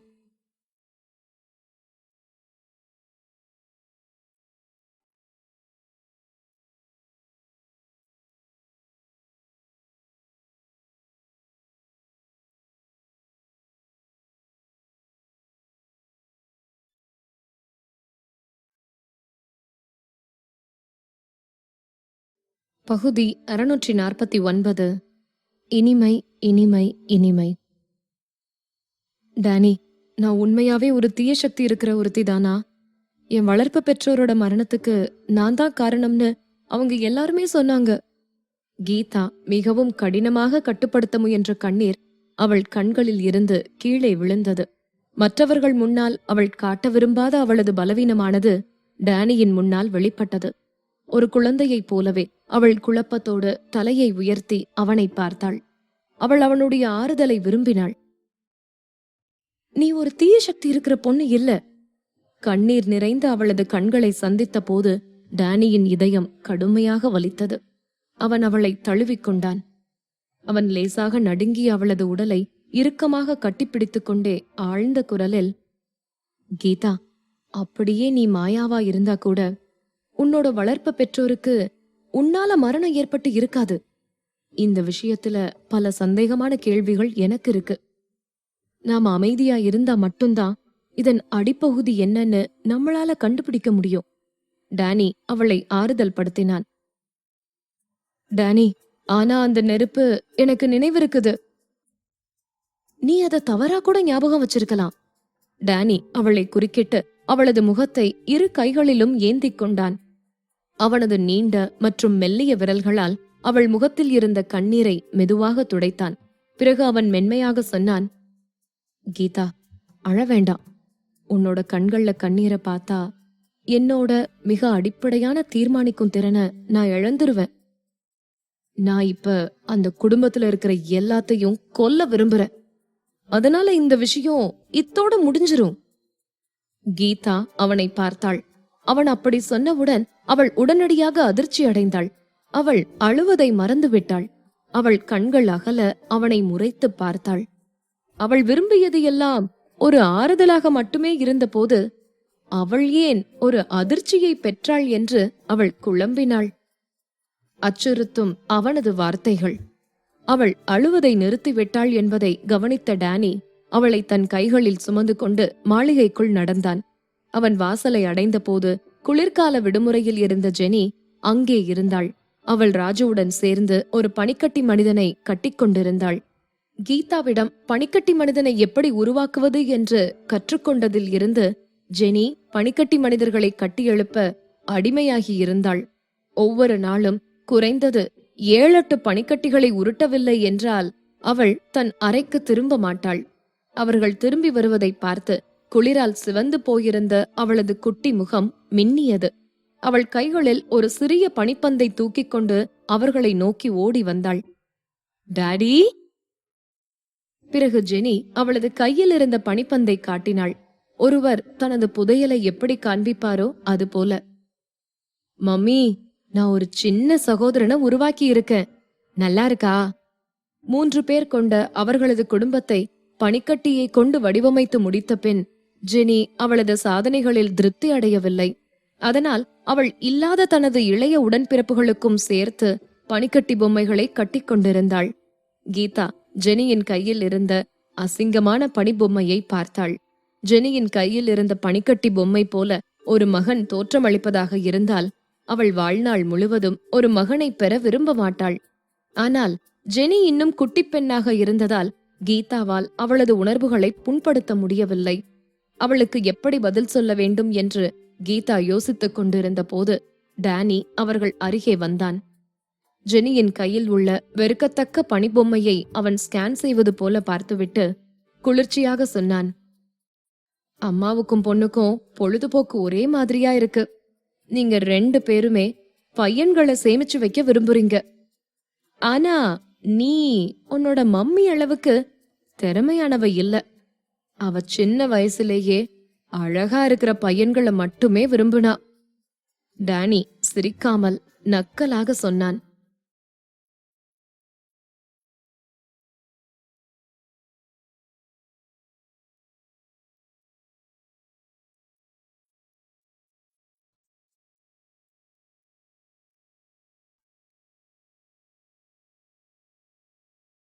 பகுதி 650. நான் இப்போது உனக்கு ஆறுதல் கூறினேன். கீதா அவனை பார்த்து முறைத்தாள். திடீரென்று அவள் முதுகில் ஏன் இவ்வளவு குளிராக இருக்கிறது? அழகான பையன்களின் பேச்சை இனி எடுக்க வேண்டாம் என்று அவர்கள் ஏற்கனவே ஒப்புக்கொண்டிருக்கிறார்கள். அடுத்த நொடி கீதா அறைக்குள் இழுக்கப்பட்டு படுக்கையில் அழுத்தப்பட்டாள். அவள் வாயை திறந்து ஏதோ சொல்ல விரும்பிய போது அவள் வாய் அவன் உதடுகளால் சீல் வைக்கப்பட்டது. டேனியின் நீடித்த முத்தம் மிக நீண்ட நேரம் நீடித்தது. இறுதியாக கீதா தன் நினைவுக்கு திரும்ப முடிந்த போது அவசரமாக அவள் அவன் மார்பின் மீது கையை அழுத்தினாள். டேனி, நான் இப்ப ரொம்ப வருத்தமா இருக்கேன். நீங்க என்ன ஆறுதல் படுத்த வேண்டாமா? ஒருவரின் சோகத்தை பயன்படுத்திக் கொண்டு யாராவது இன்னொருவரை கொடுமைப்படுத்துவார்களா? அவன் ஒன்றும் குறைந்தவன் அல்ல. நான் இப்ப உனக்கு ஆறுதல் தான் சொன்னேன். கீதா அவனை பார்த்து முறைத்தாள். நீ அழகான பையன்களை விரும்புற, நான் அழகா இருக்க, அதான். நான் கொஞ்சம் தியாகம் செஞ்சேன்.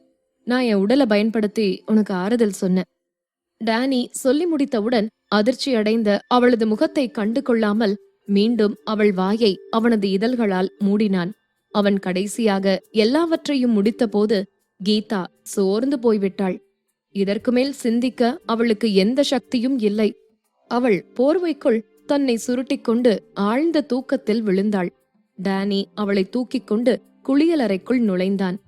அவன் அவளை சுத்தம் செய்து முடித்த பின்னர் மீண்டும் படுக்கைக்கு தூக்கிக் கொண்டு போய் அவளை தொடர்ந்து தூங்க வைத்தான்.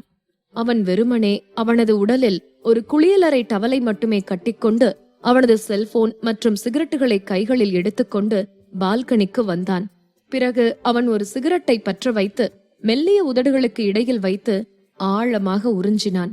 இருண்ட புகை அவனது அழகான முகத்தை வட்டமிட்டு அவனது அழகான முக அம்சங்களை புகைக்குள் மங்க வைத்ததால் அவனது கவர்ச்சி இன்னும் கூடியது போல தெரிந்தது.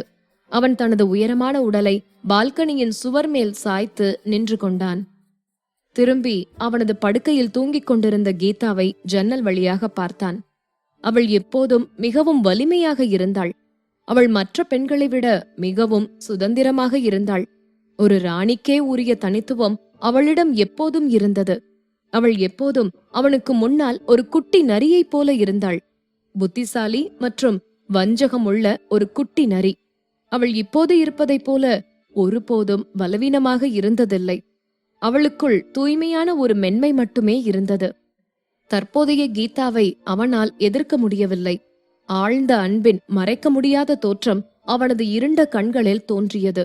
அவன் தனது செல்போனை எடுத்து கால் செய்தான். கீர்த்திய தொடர்பு கொள்ள யாரையாவது அனுப்புனியா என்று கேட்டான். நம்மளால இப்போதைக்கு அவங்கள பார்க்க முடியாது. கீர்த்தி சில நாட்களுக்கு முன்னாலேயே ஒரு கல்வி மாநாட்டுல கலந்துக்கிறதுக்காக வெளிநாட்டுக்கு போயிருக்காங்கன்னு அவங்க ஹாஸ்பிட்டல்ல சொன்னாங்க. அதனால கடந்த சில நாட்களா அவங்க உள்ளூர் செய்திகளை பார்த்திருக்க மாட்டாங்கன்னு நினைக்கிறேன். டேனியின் உதவியாளன் கார்த்திக் அழைப்பின் மறுமுனையில் இருந்து மரியாதையுடன் பதில் அளித்தான். கீதா விபத்திலிருந்து காப்பாற்றப்பட்டு சுயநினைவு அடைந்த போது கீதாவுடன் தொடர்பு கொண்ட முதல் ஆள் கீர்த்திதான். அவளிடம் நிறைய சிக்கல்கள் பற்றி அவன் கேட்க வேண்டியிருந்தது. இந்த நேரத்தில் அவள் வெளிநாட்டு பயணம் செய்வாள் என்று அவன் ஒருபோதும் எதிர்பார்க்கவில்லை. ஏதோ ஒன்று திடீரென்று மனதை கடந்தது. கீர்த்தி ஒரு குறிப்பிட்ட காலத்திற்கு உள்நாட்டில் இருக்க மாட்டாள் என்று கீதா குறிப்பிட்டது இப்போதுதான் அவனுக்கு நினைவுக்கு வந்தது. நிச்சயதார்த்த விழாவிற்கு முன்பு திரும்பி வந்து விடுவேன் என்று கீர்த்தி அவளுக்கு உறுதியளித்திருந்தாள். மாலா தொடர்பான சம்பவம் எதிர்பாராதது. இது ஒரு தற்செயலான நிகழ்வாக இருந்திருக்க வேண்டும். சரி, கீர்த்தி இப்ப இங்க இல்லாததால கீதாவை சோதனை செய்ய வேற ஒரு டாக்டரை ஏற்பாடு செய் கார்த்திக். சில வருஷத்துக்கு முன்னாலதான் அவ வயித்துல தீவடுக்கள் ஏற்பட்டதான்னு நான் தெரிஞ்சுக்க விரும்புறேன். கார்த்திக்கு உத்தரவிட்ட டேனி சொல்லி முடித்த பிறகு அவனது அழைப்பை துண்டித்தான். அவன் சிகரெட்டை ஆஷ்ட்ரேக்குள் அழுத்தி அணைத்துவிட்டு மீண்டும் அறைக்குள் வந்தான். கீதா இன்னும் அறையில் ஆழ்ந்த உறக்கத்தில் இருந்தாள். அவள் பாதிப்பில்லாத முக வெளிப்பாட்டுடன் புதிதாக பிறந்தவள் போல இருந்தாள். அவளது தூக்க தோரணை ஜெனி போலவே இருந்தது. அது மறைக்க இயலாத ரகசியமாக தெரிந்தது. ஒரு நொடி முன்பு அவள் படுக்கையின் நடுவே தூங்கிக் கொண்டிருந்தாள். ஆனால் கண்ணிமைக்கும் நேரத்திற்குள் அவள் படுக்கையின் பக்கமாக உருண்டிருந்தாள். அவளது பாதி உடல் படுக்கையின் விளிம்பில் தொங்கியது. அவன் முன்னால் நடந்து அவளுக்கு உதவ போன போது அவள் உடலை மீண்டும் புரட்டி படுக்கையின் மையத்தில் படுத்துக்கொண்டாள். அவள் ஆபத்தை கண்டுபிடித்ததாக தோன்றியது. கூடவே அவள் முணுமுணுத்துக் கொண்டிருந்தாள். டானி, என்ன நீங்க விரும்பல. நீங்க அழகா இருக்கீங்க. இந்த உலகத்துல இருக்கிற எல்லா அழகான பையன்களும் உங்க பக்கத்துல கூட நிக்க முடியாது.